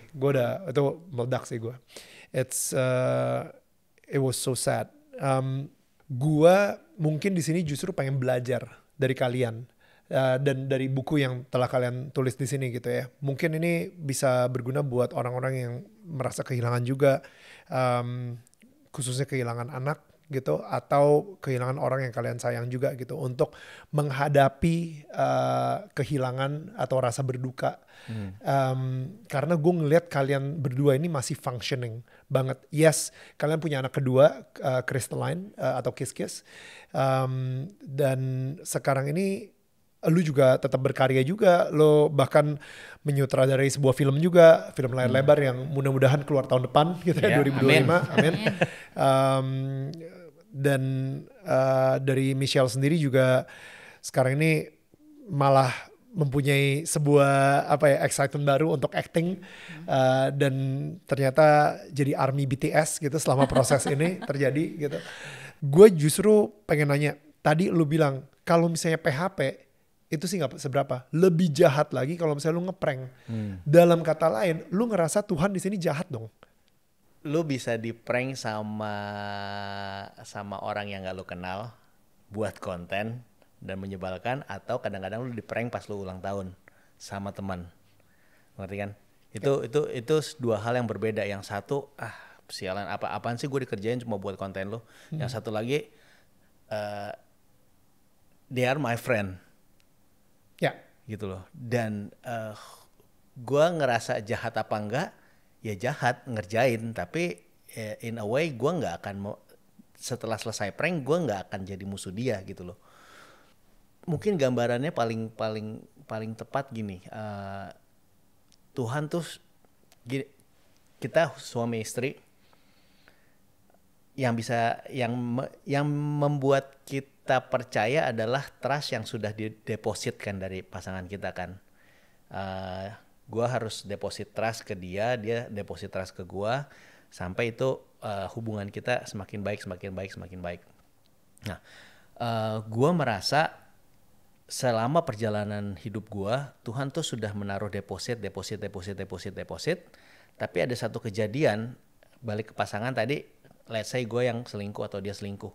Gue ngambil semua deposit itu sehingga dia nggak punya deposit trust lagi sama gue gitu kan. Nah, di kasus ini menurut gue Tuhan udah tahu deposit, dan pas saat ini terjadi deposit itu diambil, tapi for some reason deposit yang ditaruh dulu itu cukup banyak sehingga masih ada sisanya. Gitu loh. Masih belum habis-habis banget. Jadi kalau dikatakan kecewa apa enggak, gue masih bisa bilang gue nggak kecewa. Cuman gue nggak ngerti nih, gue masih punya trust. Maksud lo apa sih gitu loh? Ya. By the time Conan tuh meninggal di pelukan Michelle. Ya. Yang Michelle bilang kayaknya Conan sengaja nih nggak mau pergi waktu ada gue. Karena gue sangat lengket sama Conan, sangat nempel. Terus by the time gue buka pintu, Michelle tuh Michelle udah meluk Conan, cuma bilang Conan udah pergi. Udah gitu kayak, aduh kayaknya kenapa nggak bisa tunggu lebih sedikit lagi gak sih gitu loh. Tapi menurut Michelle mungkin siapa tahu justru memang Conan tuh nggak mau perginya ketika ada gue gitu loh. Pada saat itu terjadi, akhirnya gue meluk Conan. Terus gue cuma bilang, Tuhan nih gak asik banget sih. Ini gak asik banget, gak lucu nih, gak lucu. Gue bilang literally saat itu di hati gue, oke, gue gak marah. Gue cuma mau lu datang ke sini lu jelasin maksudnya apa. Ya. Gue gak marah, gue gak kecewa. Ini perjalanan udah panjang. History gue sama lu udah terlalu banyak, gue udah terlalu percaya, lu tuh udah terlalu nyata buat gue. Tapi apa yang kejadian ini kok bertolak belakang sekali dengan even janji-janji Tuhan yang tertulis. 2-3 orang berkumpul, minta apa aja. Ini gak ada. Dan ini bertolak belakang dengan gambaran gue tentang Tuhan. Tapi gue kenal lu terlalu nyata buat gue. Sepanjang perjalanan itu, selama 1,5 tahun, yang nggak bisa didinai adalah ada peace di sini. Ada kedamaian. Ada peace. Gue nggak ngerti kenapa ada peace. Jadi kalau kita punya peace gitu ya, kita bisa menikmati momen, ngerti gak? Kita bisa in the moment, kita bisa. Lu pernah gak sih ngeliat di suatu kondisi lu bisa melihat, oh in the moment kayak, oh ini lagi gini, ini kenapa gue ada di sini. Itu gue ada momen itu ketika Conan mengalami brain seizure. Gue dalam hati bisa bilang, ini suster panik, telepon dokter. Gue bisa ngeliat, gue bisa bilang ke diri gue sendiri, hey, di saat ini harusnya gue lebih panik dari ini nih. Gue kayak semua tuh slow motion gitu, dan gue cuman bisa tenang. Gue berusaha manggil Conan aja, kok bangun kok, karena dia berusaha ngelihat gue tapi sepersekian detik matanya tiba naik lagi dan dia udah nggak bisa kontrol badannya. Momen-momen seperti itu menyertai gue sepanjang perjalanan itu. Jadi kayak Tuhan tuh terlalu real. Ini nggak mungkin ada peace-nya, itu nggak mungkin ada. Gue bisa tenang, bisa ngobrol, bisa make it as a jokes. Jadi makanya Tuhan, gue nggak tahu gue punya ekspektasi apa lagi, tapi explain to me what. Gue tahu lu terlalu nyata buat gue. Dan lu gak melakukan apa yang rasanya menurut gua harus lu lakukan. So, kalau ada reason lain, please come. Gitu loh. But Tuhan diam. Sampai sekarang? Ini udah 3 tahun ya? Udah 3 tahun. Mungkin Tuhan menjawab dengan hal yang lain. Kita itu kayak dikasih blues clues. Dikasih sedikit sampai nanti akhirnya suatu saat kita baru ngerti gitu. Tapi maksud gue sejauh ini what is part of the clue di 3 tahun terakhir ini? Ya lu datang launching buku gue kemarin. Gue berpikir siapa tahu kita memang harapan kita nggak diwujudkan, tapi kita pulang masih dengan kondisi kristal belum diapa-apain. Mundur sedikit, pertama apakah kebetulan orang yang dipilih itu adalah orang yang punya skill storytelling yang baik? Satu, gue mendokumentasinya gue rasa sangat-sangat komplit gitu loh, journey gue dari belum apa-apa sampai sekarang. Kedua, apakah kebetulan anak yang dipilih untuk mengalami semua ini adalah anak yang sangat tangguh. Conan tuh sangat tough dan gak pernah ngeluh.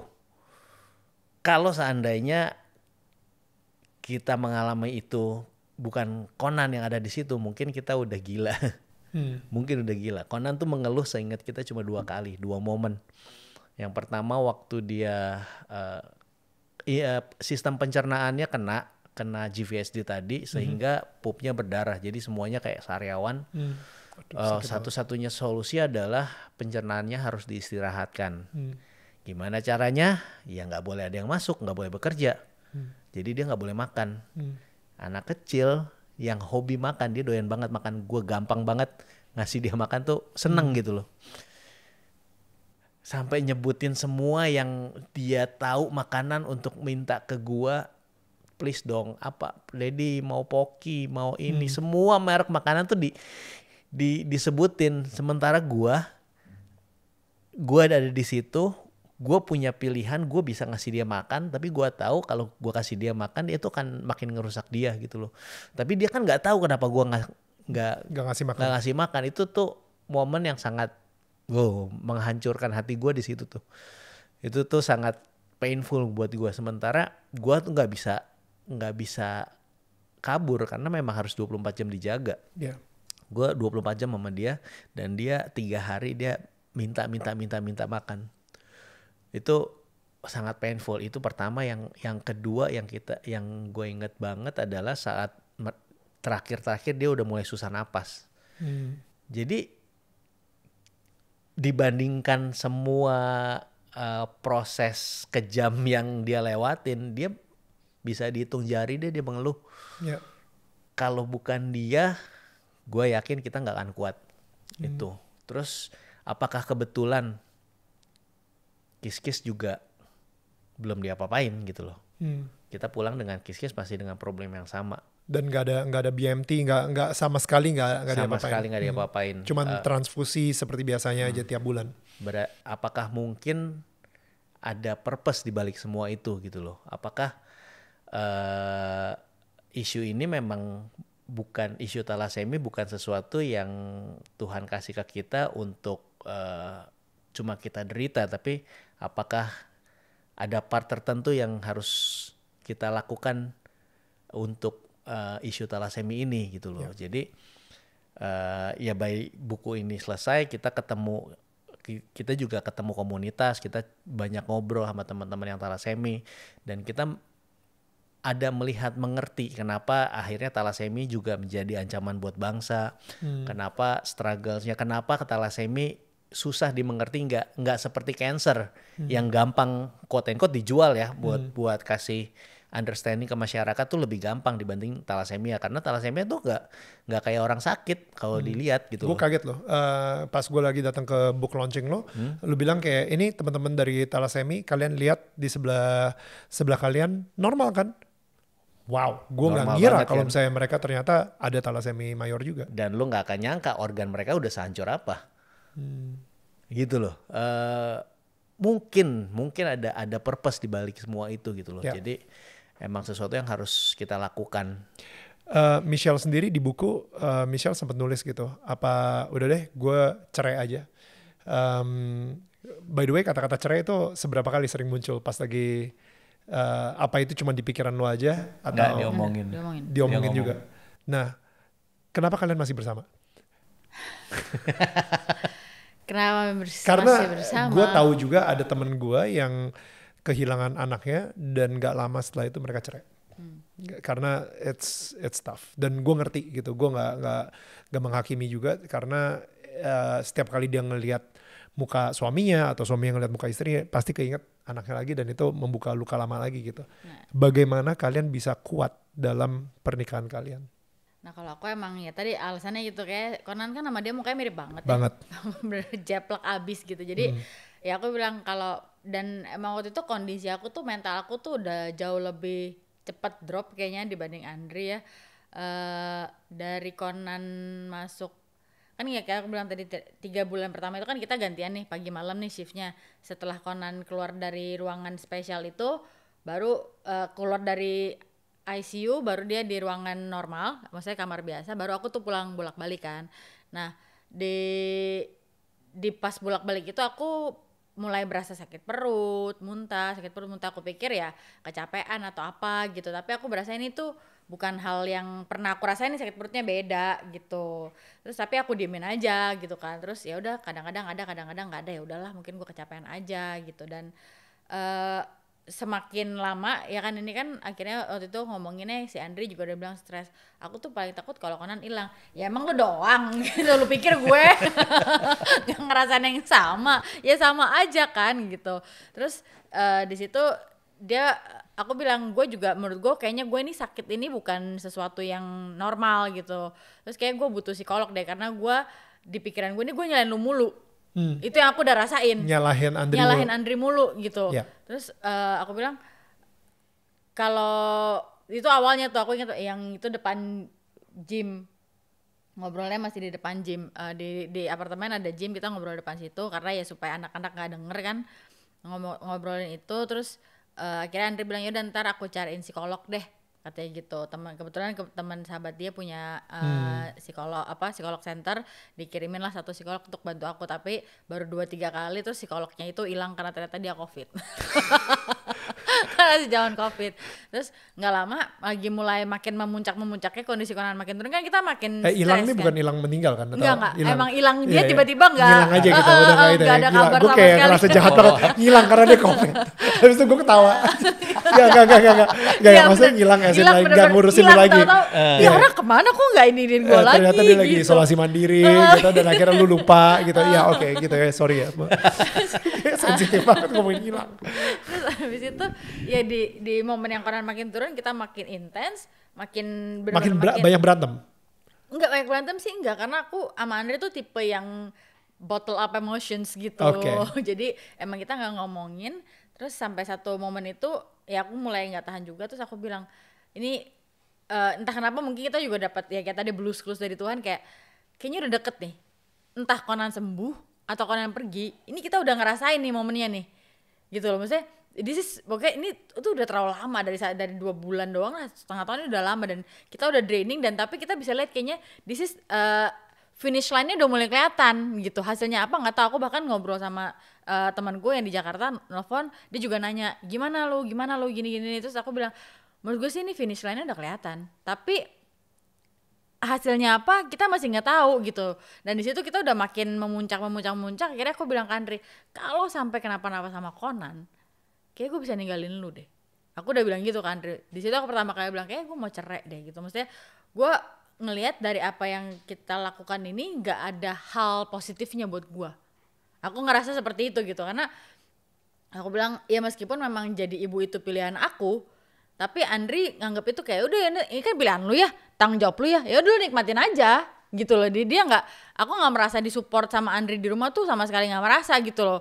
Terus dan aku memang dari awal kan punya kerjaan ya, jadi aku pun secara finance aku berusaha mensupport diriku sendiri gitu. Minta ke Andri aja tuh aku kayak malu-malu gitu loh, padahal kan itu tanggung jawab dia ya. Tapi akunya tuh gak enak hati, tapi dalam hati jadi kesel juga gitu, kok lu gak peka sih, lu kan suami gitu kan. Jadi lu yang inisiatif tuh ngasih dong. iya gitu. kayak gitu-gitu kan, jadi tuh makin ini kayak yaudah lu, gue gak ada lu juga gue bisa hidup gitu kan. Terus yang ngeliat lu makin inget, kan udah lah gak usah deh gitu kan. Nah terus akhirnya ya udah sampai orang meninggal kita masih sama-sama. Aku tetap kayak gue tinggalin gak ya gitu. bimbang karena kayak tadi di awal cerita, ganteng nggak? Ganteng. Sekarang udah ganteng. Dulu masih wacele wannabe. Yang pasti nggak jelek. Yang pasti nggak jelek. Pokoknya kalau soalnya dari misalnya nih jujurnya ya kalau aku ngomong, apa yang aku bayangkan punya suami gitu, cowok idaman nih gak ada semua. Gitu. Jadi waktu kejadian ini makin intens, jadi makin kayak semua yang gue mau gak ada. Terus kayak gue berjuang sendiri, merelakan semua sendiri. Dia juga gak appreciate gue, udahlah udahan aja dia capek gitu loh. Kok gue bisa hidup sendiri dan BTS? Iya capek gitu kan. Itu jujur banget, itu dari hati yang paling dalam itu, I love BTS gitu. Andri aja gak ngerti gitu, cuman kayak BTS ngerti. Bener. Terus akhirnya ya udah aku ngeliat, tapi ya itu dari maksudnya aku bilang kan, aku tuh juga dari broken family, meskipun bokap nyokap gak cerai gitu, dampaknya tuh ke aku, bukan maksudnya orang tua aku mungkin ada ya mereka mau ini sendiri ya, pasti ada lah ya gitu. Ya aku ngeliat gitu, kalau Kristal ditinggalkan aja udah pasti dia ada dukanya sendiri, namanya anak kecil ya. Terus nggak lama kan kita selama di sana tuh ada mamiku yang bantuin. Mamiku balik ke Manado kan, itu aja saya juga udah mulai stres gitu kayak, Konan nggak ada, mami nggak ada, sekarang kita bertiga doang nih gimana gitu. Ini rumah sepi banget gitu, anaknya tuh banget lah gitu, mentok gitu, harus ada temennya gitu. Kita berdua sendiri tuh dia yang selalu kayak, yuk kita ngapain kayak gitu loh. Terus aku nggak bayangin, gila ini kalau gue karena keegoisan gue ninggalin Andri, apa jadinya nih anak. Nah aku mikirnya gitu, si Kristal gitu. Jadi ya udah aku berusaha mencari alasan lagi untuk tetap setia. Sedia gue.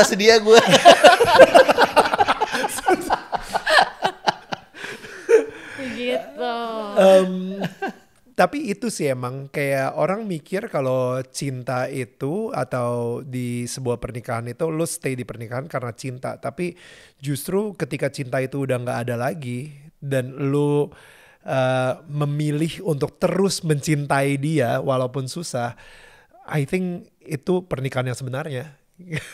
Karena cinta itu kan chemistry juga kan di badan, di otak kan. Maksud itu ada hormonnya juga. Tapi maksud gue bukan cuman sekedar feeling gue baru sayang sama dia kalau misalnya feeling gue lagi baik sama dia gitu. Tapi kadang-kadang gitu. Itu kan cinta mula-mula ya. Awal-awal lo naksir ketika dia dengan motor impression kan. Dan habis itu lama-lama ketika ada sebuah badai di sebuah pernikahan dan cinta lu tiba-tiba ngilang, lu harus mulai membangun cinta yang baru itu gitu, cinta yang nggak ada syaratnya juga gitu, yang kayaknya lu mencintai dia benar-benar apa adanya aja kayak gitu, dengan semua ketidaksempurnaan dan kehancuran yang terlalu lewatin, dan di situ I think baru pernikahan lu akan jauh lebih kuat sih. Tapi kalau tadi kita udah ngomongin soal Andri dengan percakapannya dengan Tuhan, kalau Michelle sendiri gimana? Kalau aku, lu masih percaya sama Tuhan atau enggak? Kalau ditanya masih percaya sama Tuhan, masih. Masih. Terus tapi ya kalau dari awal soalnya apa yang dialamin Andri sama dialamin aku tuh beda banget. Kalau Andri kan dari awal, pede, Tuhan bukan jalan buat gua gitu. Kalau aku di situ aku bilang ini kayak gerbang menuju neraka. Maksudnya tiba-tiba aku kepikirannya gitu, karena yang benar-benar tiba-tiba waktu duitnya tiba-tiba kekumpul semua adalah, aku lupa tuh ayat berapa, kayak Amsal atau apa, jalan jalan yang dipikir lurus sama orang ternyata menuju kematian. Betul. Itu yang aku tiba-tiba terus kayak jangan jalan dulu. Aku langsung gitu.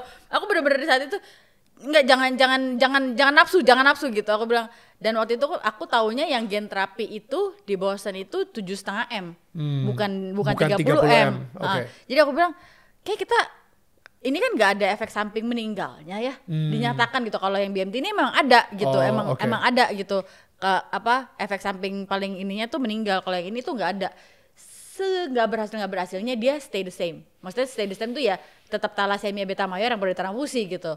Jadi aku bilang ke Andre, kayaknya gak apa-apa lah minta sekali-sekali minta dikasih hati minta jantung sekali-sekali gak apa-apa lah gitu nih, dari 4M kan jadi 7,5.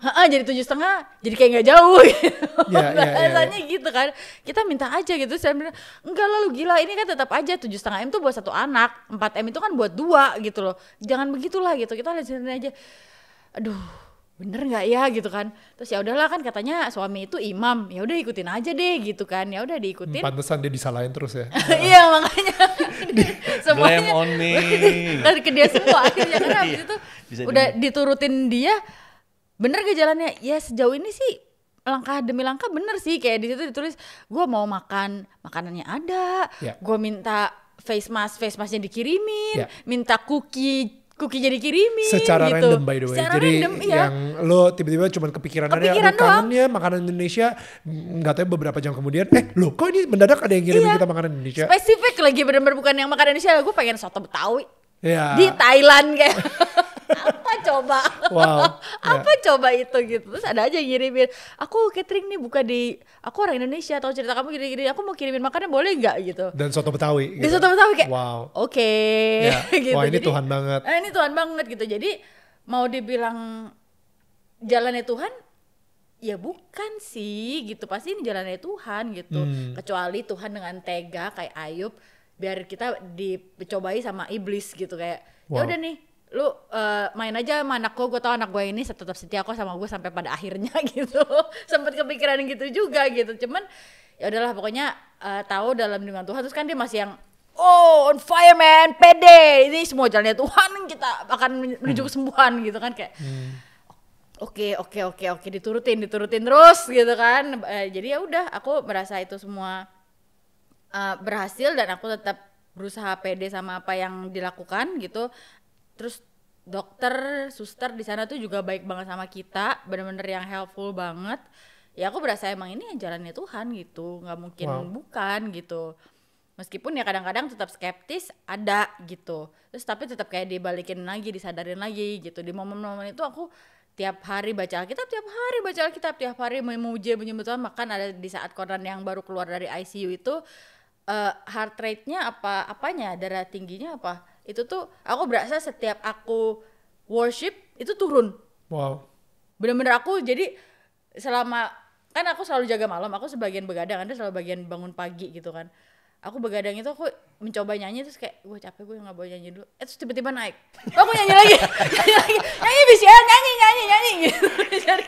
jadi selama dari malam sampai subuh itu, sampai selesai Andri yang bangun gantiin lagi nyanyi, gue capek gitu. Kita bener-bener sampai begitu gitu kan, nggak mungkin kayak bukan Tuhan gitu loh. Jadi aku tetap percaya, cuman pada akhirnya sakit hati. Ya kalau menurut aku ya aku hanya manusia biasa ya, aku bukan Tuhannya. I'm embracing my feeling gitu, karena ternyata nggak embracing bottle up itu aku menjadi ada empedu dan lain sebagainya. Ya udah gue marah, gitu, gue kecewa, gue sakit hati, lo kalau ketemu di sini meskipun lo Tuhan kayak pengen sekali gue sentil boleh gak gitu kayaknya tuh. Kalau ini diajak ngopi, kalau ini pengen disentil. Gue sentil boleh gak gitu, kayaknya tuh udah bener-bener marah banget gitu. Kayak lu ngapain sih bawa anak gue tuh sampai begini tuh, lu ngapain gitu loh. Maksudnya aku berasa gitu, hidup gue nih dari kecil udah gak gampang. Terus waktu punya kerisal ini nih jadi harapan pribadi aku sendiri untuk bentuk suatu keluarga idaman gitu loh. Terus tiba-tiba lu rip off aja gitu. Ya kan, maksud lu apa gitu kan. Gue sih gak terima sebenarnya gitu, cuman lu Tuhannya kan. Jadi gue harus terima. Ya udah kalau gitu, dan balik lagi dia Tuhan ya, bukan manusia yang kalau kita marah kayak lu nggak mau muji gue, ya udah nih gue kasih lu beban lebih berat gitu kan. Dia bukan Tuhan yang seperti itu kan. Namanya Tuhan ya Tuhan yang baik, kita nggak bisa menilai Tuhan dari kacamata kita sebagai manusia gitu. Waktu itu juga ada temanku yang tiba-tiba cerai terus dia juga ngalamin hal yang sama, dia marah gitu. Di situ sebenarnya titik dimana aku, oh gue boleh marah tuh sama Tuhan. Di situ aku akhirnya mengembrace kemarahanku ini gitu loh, akhirnya ya let out gitu, bener-bener yang sampai ya istilahnya bukan senggol bacok lagi, nafas bacok udah sama dia gitu. Udah yang siap-siap kayak gitu. Atlet wushu lagi. Saat itu Michelle fase yang sangat mengerikan. Yang pernah gue lihat di seluruh hidup gue. Dan kalian masih bisa bersama-sama. Dan di saat itu ya aku merasa bener-bener lost, bener-bener wah udah. Ya aku bilang tadi Andri bilang kan, aku kan itu yang terakhir sama Conan ya. Jadi aku tuh denger nafas Conan dari yang cepet sama detak jantungnya dari yang cepet sampai melambat sampai hilang. Itu aku dengerin semua dengan kupingku. Akhirnya selama 3 bulan pertama itu aku gak bisa tidur. Karena kan kalau kita tidur tenang ya. Kalau tenang tuh kan nafas kedengeran. Detak jantung tuh apalagi kalau kita tidurnya nyamping kan kelihatan nih deg. Itu tuh aku gak bisa. Jadi aku nyalain lagu supaya semuanya tuh hilang dan aku benar-benar nontonin. Jadi aku nontonin yang playlist doang gitu, yang bahkan sebenarnya nggak ada cuman foto doang kan. Ya udah sampai ketiduran. Besokannya pun begitu. Pokoknya aku nggak pernah tidur karena gue ngantuk tidur yuk gitu. Itu nggak pernah sampai setengah tahun lebih kali. Baru akhirnya aku oke, gue mau tidur gitu. Karena setiap aku merem, aku balik di kamar di saat Conan terakhir kali dan bunyi itu ulang kayak kalau pernah nonton Vantage Point. Itu dari berbagai angle itu begitu terus gitu. Jadi akhirnya gak gue capek kalau gue gitu lagi, mending gue melototin TV aja terus gitu. Nonton sampai ketiduran gitu. Dan di saat itu kan tetap ada Kristal ya yang lari-lari sana sini minta ajak main temennya sana sini gitu kan. Dan ya itu hiburan kita jadinya gitu. Terus tiba-tiba ya itu dia Mami aku mau dengerin lagu ini dong. Lagu apa deh? Ini loh lagunya gini. Nina, apaan deh? Kan terus dia nonton lagi. Ini loh, yang ini loh gitu ditunjuk ternyata BTS. Gitu. Oh oke, ini BTS. Akhirnya aku lihat lagu yang ini artinya gini. Udah boleh denger deh gitu. Tapi kan abis itu kan keluar dong algoritmanya lagu-lagu BTS yang lain gitu kan. Terus Kristal juga akhirnya denger yang lain kayak taruh ya deh. Akhirnya diperiksa satu-satu kan. Nah karena diperiksain itu akhirnya aku kira ini lagunya bagus ya gitu, lagu-lagunya bagus-bagus banget gitu. Dan emang ada beberapa lagu yang aku berasa ya gitu kalau orangnya itu lumayan, maksudnya apalagi teman-teman sekitar atau keluarga yang which is ini aku berasanya jarang banget yang lebih apa ya bahasa Indonesianya, lebih menenangkan gitu ya. Lebih menenangkan atau lebih menemani. Kalau teman-teman atau orang sekitar kayaknya sih tujuannya mau menenangkan, tapi akhirnya tuh judgmental. Itu yang akhirnya kesel gitu kan, kayak dia pengen ngomong gini kan, gue udah bilang gak usah kesana gitu, tapi mukanya kayak ya Michelle yang kuat ya gitu kan, kayaknya ini gue udah harus dealing sama emosi gue yang gak stabil, harus ngelayanin lu gitu kan. Jadi di saat itu ya kenapa BTS jadi teman, karena ya aku ngeliat liriknya itu udah menggambarkan aku kayak tadi Kak Daniel bilang, terus menghibur juga gitu kelakuan mereka sebagai 7 bocah dari Korea gitu kan, mereka bilangnya itu menghibur banget. Dan lahirlah Michelle sebagai BTS Army. Ya, dan Kristal juga sebagai BTS Army gitu keluar gitu karena. Dan saya yang pusing. Iya karena kan tadi dibilang kalau misalnya Kristen banget, siapa tahu mereka Kristen, ya kan kita nggak ada yang tahu kan, siapa tahu mereka Kristen dan apa yang mereka terima dari Tuhan mereka ubahkan ke lagu bentuknya yang bisa menenangkan orang. Yang di buku Why Bad Things Happen to Good People, kebanyakan orang bilang dia pengen minta mukjizat supaya kesembuhan dan lain-lain gitu ya, atau enggak kekuatan untuk melewati semua ini, dan semua mengharapkan tuh tiba-tiba dapat geledek dari surga, langsung ada yang sembuh atau apa gitu. Tapi sebenarnya yang kita lupa adalah mukjizat-mukjizat yang terus Tuhan kirimkan ke kita melalui teman-teman kita, melalui tiba-tiba soto Betawi, melalui apapun itu untuk ngasih tahu walaupun lu lagi sulit, walaupun this bad thing happen to you, my good children, I am here with you. Ya, betul. Gitu. Bahkan melalui lagu BTS. Yang bisa menenangkan dan menemani lu juga gitu. Dan gak harus semuanya lagu Kristen atau orang gereja. Bahkan dari billboard pun Tuhan pengen ngasih tahu, no, gue ada sama lu kok. Dan gue juga ikut menangis. Kayak gitu sama kalian. Yang aku pikirkan jadi sekarang adalah Tuhan tuh maunya kita ngapain sih dari apa yang udah terjadi ini nih, kesulitan ini itu sebenarnya lu pengen kita belajarnya apa? Itu yang sekarang aku pengen tahu gitu loh. Ya. Lebih ke situ sih.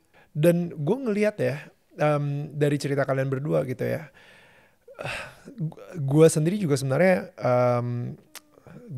sebenarnya baru mendapatkan this revelation ketika tadi gue udah share sedikit gitu pengalaman gue di PHP-in juga gitu, dimana ketika ada lagu There Is None Like You, ada satu lagu gitu, dan ketika gue nyanyiin lagu itu, gue ngerasa wow beneran ya, ini kita sebagai ciptaannya komplain, marah-marah, tapi Tuhan tetap memilih untuk mencintai kita di tengah kemarahan kita dan komplain kita, kayak Ayub lah kayak gitu yang jelas banget.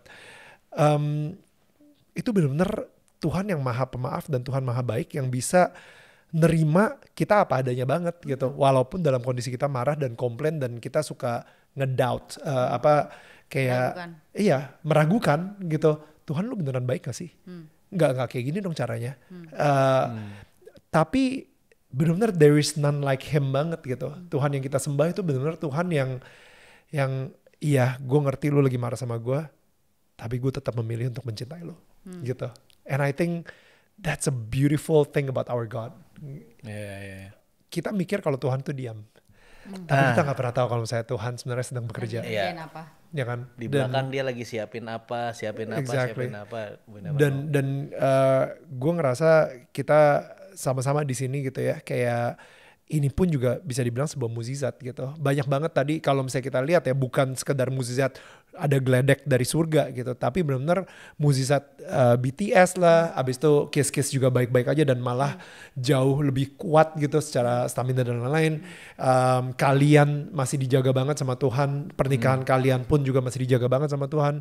So many miracles yang kita bisa lihat sekarang. Orang-orang yang dikirimin psikolog dari Belanda. Belanda ya bener ya? Bener. Dari Belanda, lu juga punya teman baik yang kebetulan psikolog juga. Jadi maksud gue itulah mukjizat-mukjizatnya yang mungkin sekarang ini kita remehkan gitu, tapi ternyata that's life changing buat kita. Kayak gitu sih. Aku selalu ngerasa sih hidup itu lumayan kayak ini loh, Slumdog Millionaire. Maaf ya, terlalu banyak referensi film karena aku bener-bener banyak banget nonton film. Ya, makanya sama sutradara juga kan gitu kan. Ya. Aku banyak banget nonton film dan ya itu kan di film itu dia gitu kan. Apa yang ditanyain? Apa yang ditanya itu pengalaman hidup dia gitu. Nah, aku berarti semua yang dari kecil ada sampai sekarang ini pasti disiapkan untuk sesuatu. Betul. Masalahnya ada yang mau ngikut jalan Tuhan atau jadinya capek terus dia back off, ya kan? Atau ya sesusah-susahnya lu ikutin sampai Tuhan maunya kemana dan Tuhan yaudah this is the time, this is the spot, this is the spotlight, akhirnya gitu. Ya. Aku ya sekarang berharapnya spotlightnya semoga gak jauh-jauh banget sih sekarang. Ya, Anda masih muda. Udah capek gitu. Mungkin buat orang yang juga baru saja mengalami kehilangan gitu, bagaimana sih cara berduka yang sehat? Gue gak tahu ya apakah ada namanya berduka tidak sehat dan sehat gitu. Tapi buat kalian sendiri bagaimana sebenarnya Tuhan mau untuk kita berduka? Udah pasti kita harus berduka. Gak bisa kita yang kayak nge-distract diri kita sama yang lain-lain. Sehingga kita yang kayak, enggak, everything is fine. God is good and all the time God is good. Kayak delusional banget gitu kan. Jadi gimana caranya supaya lo benar-benar bisa berduka secara sehat? Justru kalau aku awalnya adalah kayak gitu. Kayak God is good, all the time God is good gitu. Tapi ya itu sampai ketemu temen yang dia bilang dia marah juga. Akhirnya aku berusaha keluarin, aku berusaha jadi malah jujurnya malah lebih relax. Oke. Jadi lebih relax itu karena ya bebannya kayak lebih sedikit diangkat sampai ketemu yang tadi psikolog dari Belanda itu ya dia kasih tahu memang yang namanya kita manusia Tuhan juga udah bikin sistem itu di dalam kita ya supaya dijalankan. Wow. Iya dong, maksudnya kalau nggak ngapain Tuhan kasih sistem tersebut kayak pencernaan dari mulut muter-muter di sini sampai jadi feses gitu, iya kan nggak mungkin dari sini terus keluar ke atas gitu kan, udah ada semuanya Tuhan udah kirimin gitu, berarti proses berduka pun sebenarnya Tuhan udah siapin. Berarti marah itu normal, ya normal. Kalau ngapain Tuhan bikin marah? Sedih itu normal, ya normal. Kalau nggak ngapain kita punya air mata kayak gitu kan? Nah itu semua yang akhirnya aku belajar untuk embrace gitu, belajar untuk oke, Michelle lagi marah, oke. Terus kalau kangen Conan misalnya ya udah nikmatin aja, ingetin semua yang Conan ini, ingetin semuanya ini, mau nangis Sambil nangis, iya, mau ketawa terserah, enjoy the moment. Gitu, justru jangan ditutup-tutupin kayak tadi itu kan ditutup-tutupin kan, kayak aku takut nih ngelihat Conan lagi di kepalaku yang lagi menderita gitu kan. Akhirnya aku ngapain? Aku nontonin BTS. Liatin BTS gitu terus. Tapi pada saat BTS-nya mati gitu kan, selesai nonton, keluar lagi kan? Iya. Iya kan, jadi ini kan cuma sebenarnya kayak penghalang doang. Nah itu yang diharapkan tidak dilakukan kalau dari segi psikolog yang kemarin aku dapat gitu. Jadi gimana kalau misalnya lagi kepikiran Conan lagi menderita dan lain-lain? Emang di-embrace juga? Emang di-embrace. Sambil nangis? Iya sambil nangis, sambil marah-marah, sambil teriak-teriak? Ya terserah, pokoknya emang dilakukan untuk, ya emang itu ada di dalam kamu, jangan kamu denial gitu loh. Ya kalau denial nggak bakal sembuh-sembuh, kayak ya misalnya mungkin orang alergi, ya kan alergi toleransinya tuh bisa di-build gitu. Nah itu yang harus dilakukan ke mental kita juga gitu. Nah itu yang akhirnya aku lakukan gitu. Dan caranya gimana? Ya kalau pas nggak ada Kristal aku baru bisa ngelakuin itu semua. Misalnya Kristal tidur gitu ya, aku bisa dijagain Andre atau dijagain Oma gitu. Tapi pernah kelepasan nggak? Ya pernah lah ya, namanya manusia gitu. Pernah, akhirnya aku Tapi lu tahu idealnya? Ngusir semua orang, keluar lu semua dari rumah, keluar. Itu pun pernah gitu. Pertama kali Kristal shock lihat maminya teriak sekencang gitu. Itu masih di Bangkok tuh. Terus aku harus membawa, Dek kita ke mall yuk. Kita akhirnya ke mall berdua. Iya bener-bener waktu itu kayak aku berusaha nahan nih. Tapi yang lain kan tanpa sengaja Noel nih. Kayak Andre bisa do something yang annoyed me, tapi kayak Dut jangan gitu. Terus kan dia gak sadar, kenapa sih gue ini yang ngelakuin gitu kan. Kan kenanya ke gue juga gitu. Build. Akhirnya semuanya duar gitu. Keluar lu semua dari rumah gitu. Langsung gitu. Nah, lu sendiri gimana? Lu sendiri berduka gimana?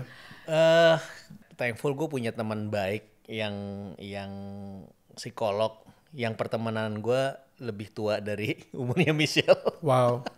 Dan teman gue itu bantu memvalidasi aja sih. Gue sebenarnya nggak terlalu sadar proses grieving gue karena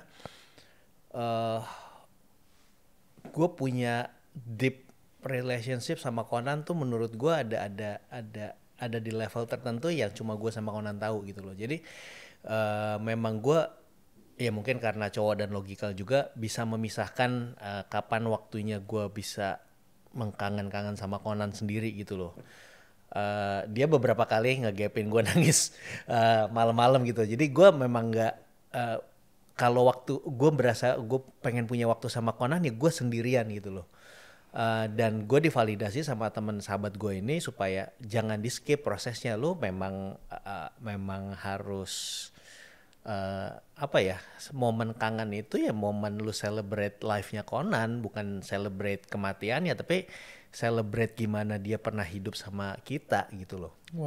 Itu yang membuat gue juga gue nggak, jujur aja gue nggak berasa punya grieving yang berlarut-larut ya, karena kalau ada nggak ya, mungkin gue upload juga. Jadi waktu proses pemakaman Conan teman-teman gue bilang, lu sih gila sih, lu kayak proses pemakaman gue jadi kayak tour leader ngeliat ini apa ngasih lihat, karena kan waktu itu prosesnya kremasi kan. Gue juga kremasi di Thailand di Kuil gitu, dan gue juga sesuatu yang baru buat gue gitu loh, dan gue mencoba ngejelasin. Maksudnya gue berpikir, gue memutuskan untuk punya pemikiran yang berbeda, kayak misalnya mungkin it's good buat Conan ya selesai saat itu gitu loh. Kenapa? Karena dia nggak harus dealing semua problem mental yang dihadapi oleh teman-teman talasemi sekarang yang punya struggle tersendiri. Itu nggak harus ngalamin itu, nggak harus ngalamin putus cinta, nggak harus ngalamin susahnya hidup gitu. Jadi gue memilih untuk melihat dari point of view itu, dan kok gue kadang bilang kan kok it's good you've been there gitu loh. gue harap gue pengen nyusul lu segera, tapi kayaknya mungkin ada sesuatu yang harus gue lakuin. Jadi harapan gue ya gue cepat-cepat ngelakuin aja apa yang harus gue kerjakan untuk supaya selesai gitu loh. Kalau udah selesai kan udah waktunya check out ya, I'm happy for that. Cuman gue memilih untuk melihat dari sisi itu gitu loh. Jadi gue melihat Tuhan dengan cara yang berbeda. Gue jadi ya lu tadi bertanya sama gue kenapa prank by God? Kenapa prank by God kan kesannya negatif ya.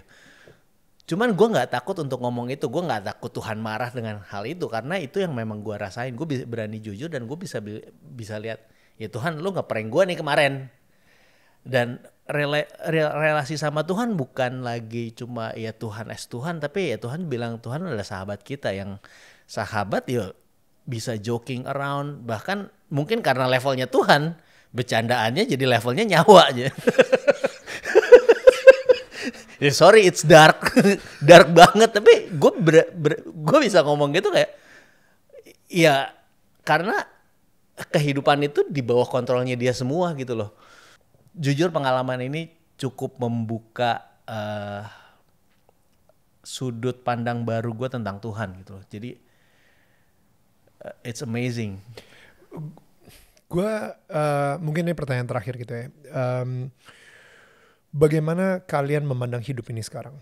Maksud gue pasti gue juga baca bahwa yes ada momen kayak hidup ini udah gak berarti lagi gitu. Kayak ada anak lo sekarang yang udah di surga dan lo pengen cepet-cepet nyusul. Lo bahkan udah nulis juga ya kan bikin skenario di kepala gitu ya. Tapi ngelihat itu jadi ada rasa udahlah gue udah kalau mati bagus, gue bisa cepet ketemu Conan. Kalau hidup, ya gue masih ada kristal lain di sini, gitu. Jadi maksudnya, bagaimana sekarang kalian ngelihat hidup? Bagaimana kalian ngelihat tentang uang, karir, ambisi, ketenaran, project-project kedepannya yang akan datang, impian dan ekspektasi kalian dalam hidup? How do you see that nowadays? Gua yang sangat signifikan berubah, gua rasa gua nggak ambisi seperti dulu lagi. It's like totally ya kalau kejadian syukur nggak ya udah gitu loh. Dan ya itu setelah mengalami hidup tuh nggak asik-asik amat. Gue mau check out sekarang juga it's a privilege. Kalau misalnya harus ada yang gue lakukan, ya Tuhan kasih tahu maunya apa, gue selesain gitu loh. Jadi nggak se-excited itu. Gue nggak ngerti apakah ini yang Paulus rasakan waktu bilang hidup adalah mati adalah keuntungan. Gue nggak tahu apakah ini yang dirasain, tapi ya gue jadi ngelihat Tuhan tuh dari perjalanan awal Tuhan membuktikan dia bisa provide apapun. Jadi termasuk tentang uang. Gue jujur aja gue bukan orang yang punya naluri bisnis dan finansial adalah salah satu weakness gue terbesar. Bukan artinya justru gue orang yang by nature gue tuh frugal banget. Gue stoic banget karena gue nggak ngerasa brand atau apapun bisa attach ke gue dengan sebegitunya gitu loh.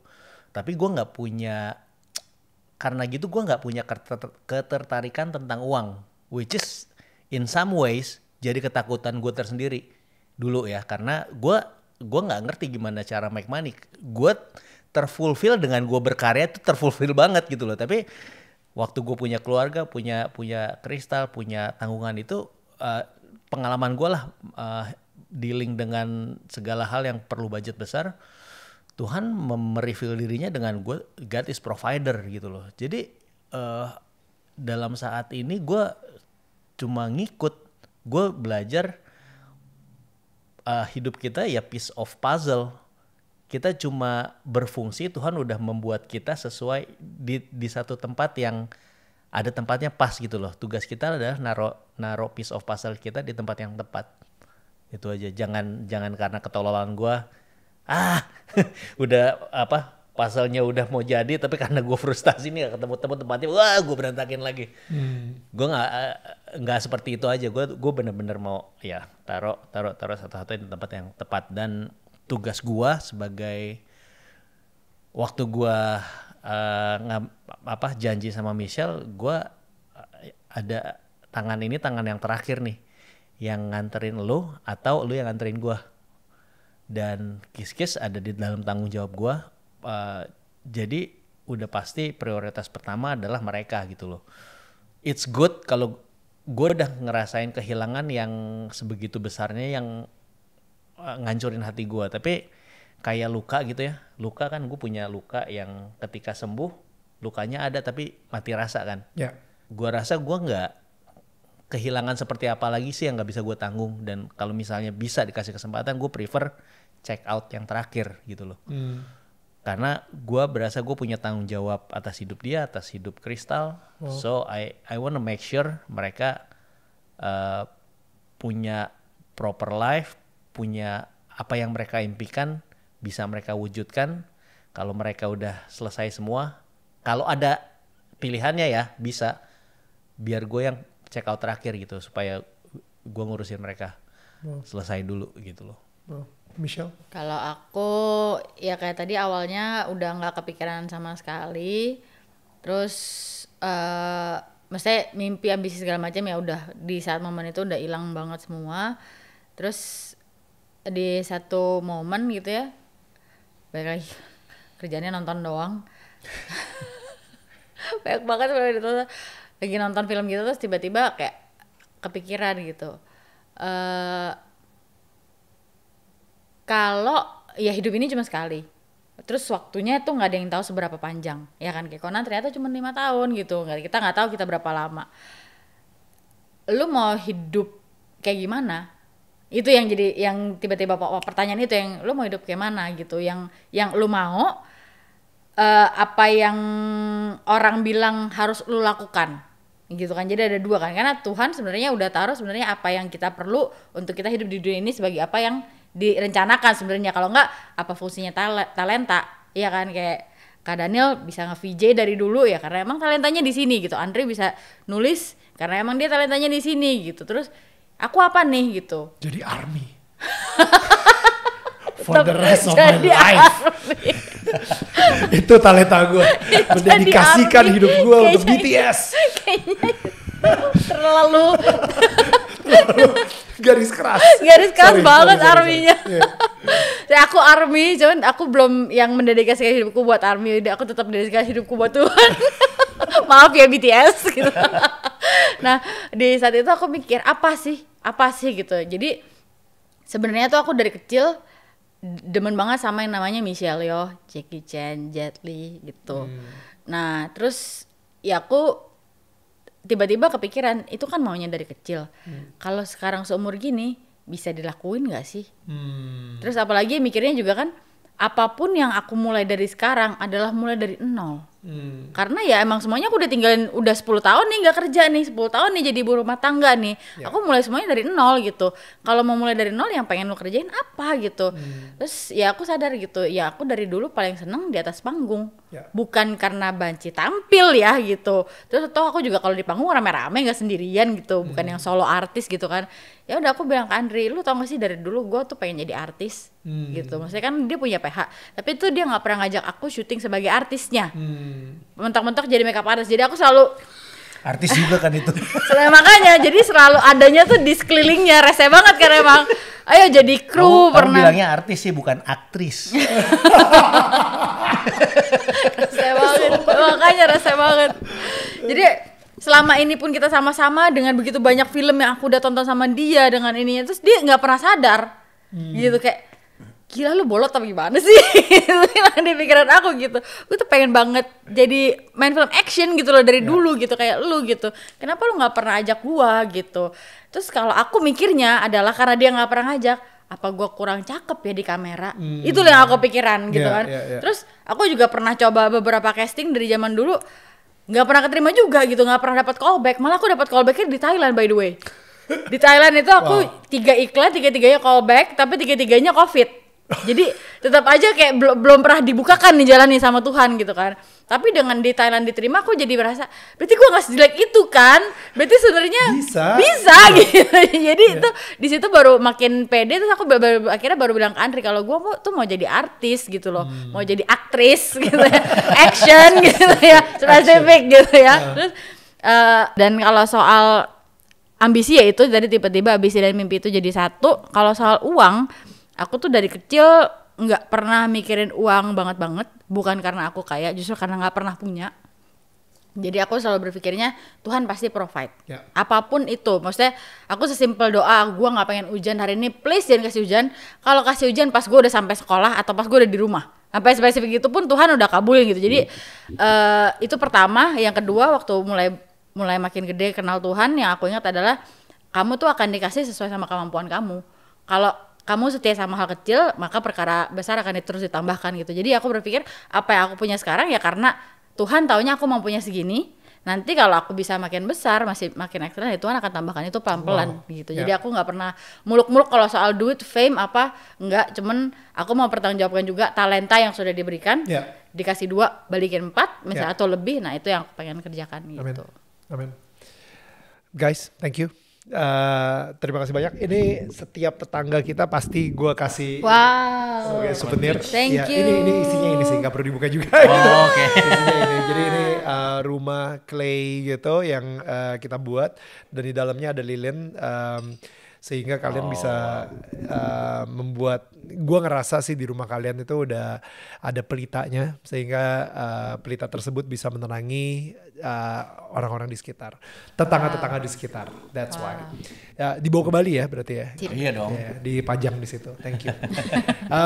Guys, gue sekali lagi kalau misalnya kalian pengen belajar dari kehilangan dari Andri dan Michelle, apa yang terjadi dan itu lebih detail lagi, gue juga nggak berani nanya sampai sedalam itu karena gue tahu gue akan nangis duluan, mereka juga ikutan nangis, satu kru di sini nangis semua, tisu kita nggak cukup, oke? Jadi gue nggak mau nanya terlalu detail, tapi gue justru nanya pertanyaan-pertanyaan gue setelah gue membaca buku ini gitu sih. Dan again gue sangat merekomendasi buku ini juga, Prank by God, ditulis langsung sama Andri dan Michelle. Di sini mereka benar-benar nyeritain secara detail proses-prosesnya dan apa yang terjadi di pikiran mereka, isi hati mereka. Dan gue jujur bisa lebih berempati sih, berempati sama kalian, berempati sama orang-orang yang pernah ngerasa kehilangan juga. Dan gue sendiri lebih apa ya, mungkin bisa lebih bijak ketika ada orang di sekeliling gue yang sedang berduka, apa yang harus gue ucapkan, apa yang tidak boleh gue ucapkan, dan bagaimana cara gue sendiri bisa berada, karena sering banget maksud gue baik tapi diterimanya salah gitu, gara-gara kata-kata gue mungkin belum seempati atau sesensitif itu juga. So again, really good book. Bisa didapetin di mana by the way? Online shop di Topet ada. Oke, online shop langsung aja cek. Dan guys, thank you banget kalau misalnya kalian udah nonton episode ini bukan episode termudah menurut gue karena isunya sendiri juga it's very heavy on my heart. Tapi thank you banget kalian benar-benar sekarang ini berani buka suara juga, dan khususnya buat Michelle ya. Kayak I think ini lebih sulit buat lo. Untuk Andri kayaknya lo tahu banget di otak lu gimana ngestrukturin sebuah cerita, bagaimana cara lu akan ngomonginnya. Tapi kalau untuk Michelle, ini kayak lu memberikan hati lu kepada orang banyak gitu. Jadi sekarang kita semua yang nonton udah mendapatkan hatinya Michelle, dan ketakutan Michelle terbesar adalah apakah orang itu akan nge-empower cerita lo atau bisa menghancurkan itu gitu. Ya, dengan netizen komentarnya kan suka kemana-mana gitu kan. Jadi thank you buat kesediaan lu juga untuk nge-share ini Michelle. Thank you udah diundang. Thank you guys. Again guys, ini adalah salah satu yang bisa gue lakukan sebagai tetangga gitu. Kita sama-sama coba ngeproses bareng, healing bareng, mendoakan satu sama lain, atau mungkin memberikan sebuah perspektif yang mungkin gak pernah dilihat juga dari Andri dan Michelle, dan begitupun gue sendiri juga mendapatkan perspektif baru dari mereka juga. Karena apa? Karena tetangga saling menyangga bukan menyanggah. Kita ketemu lagi minggu depan.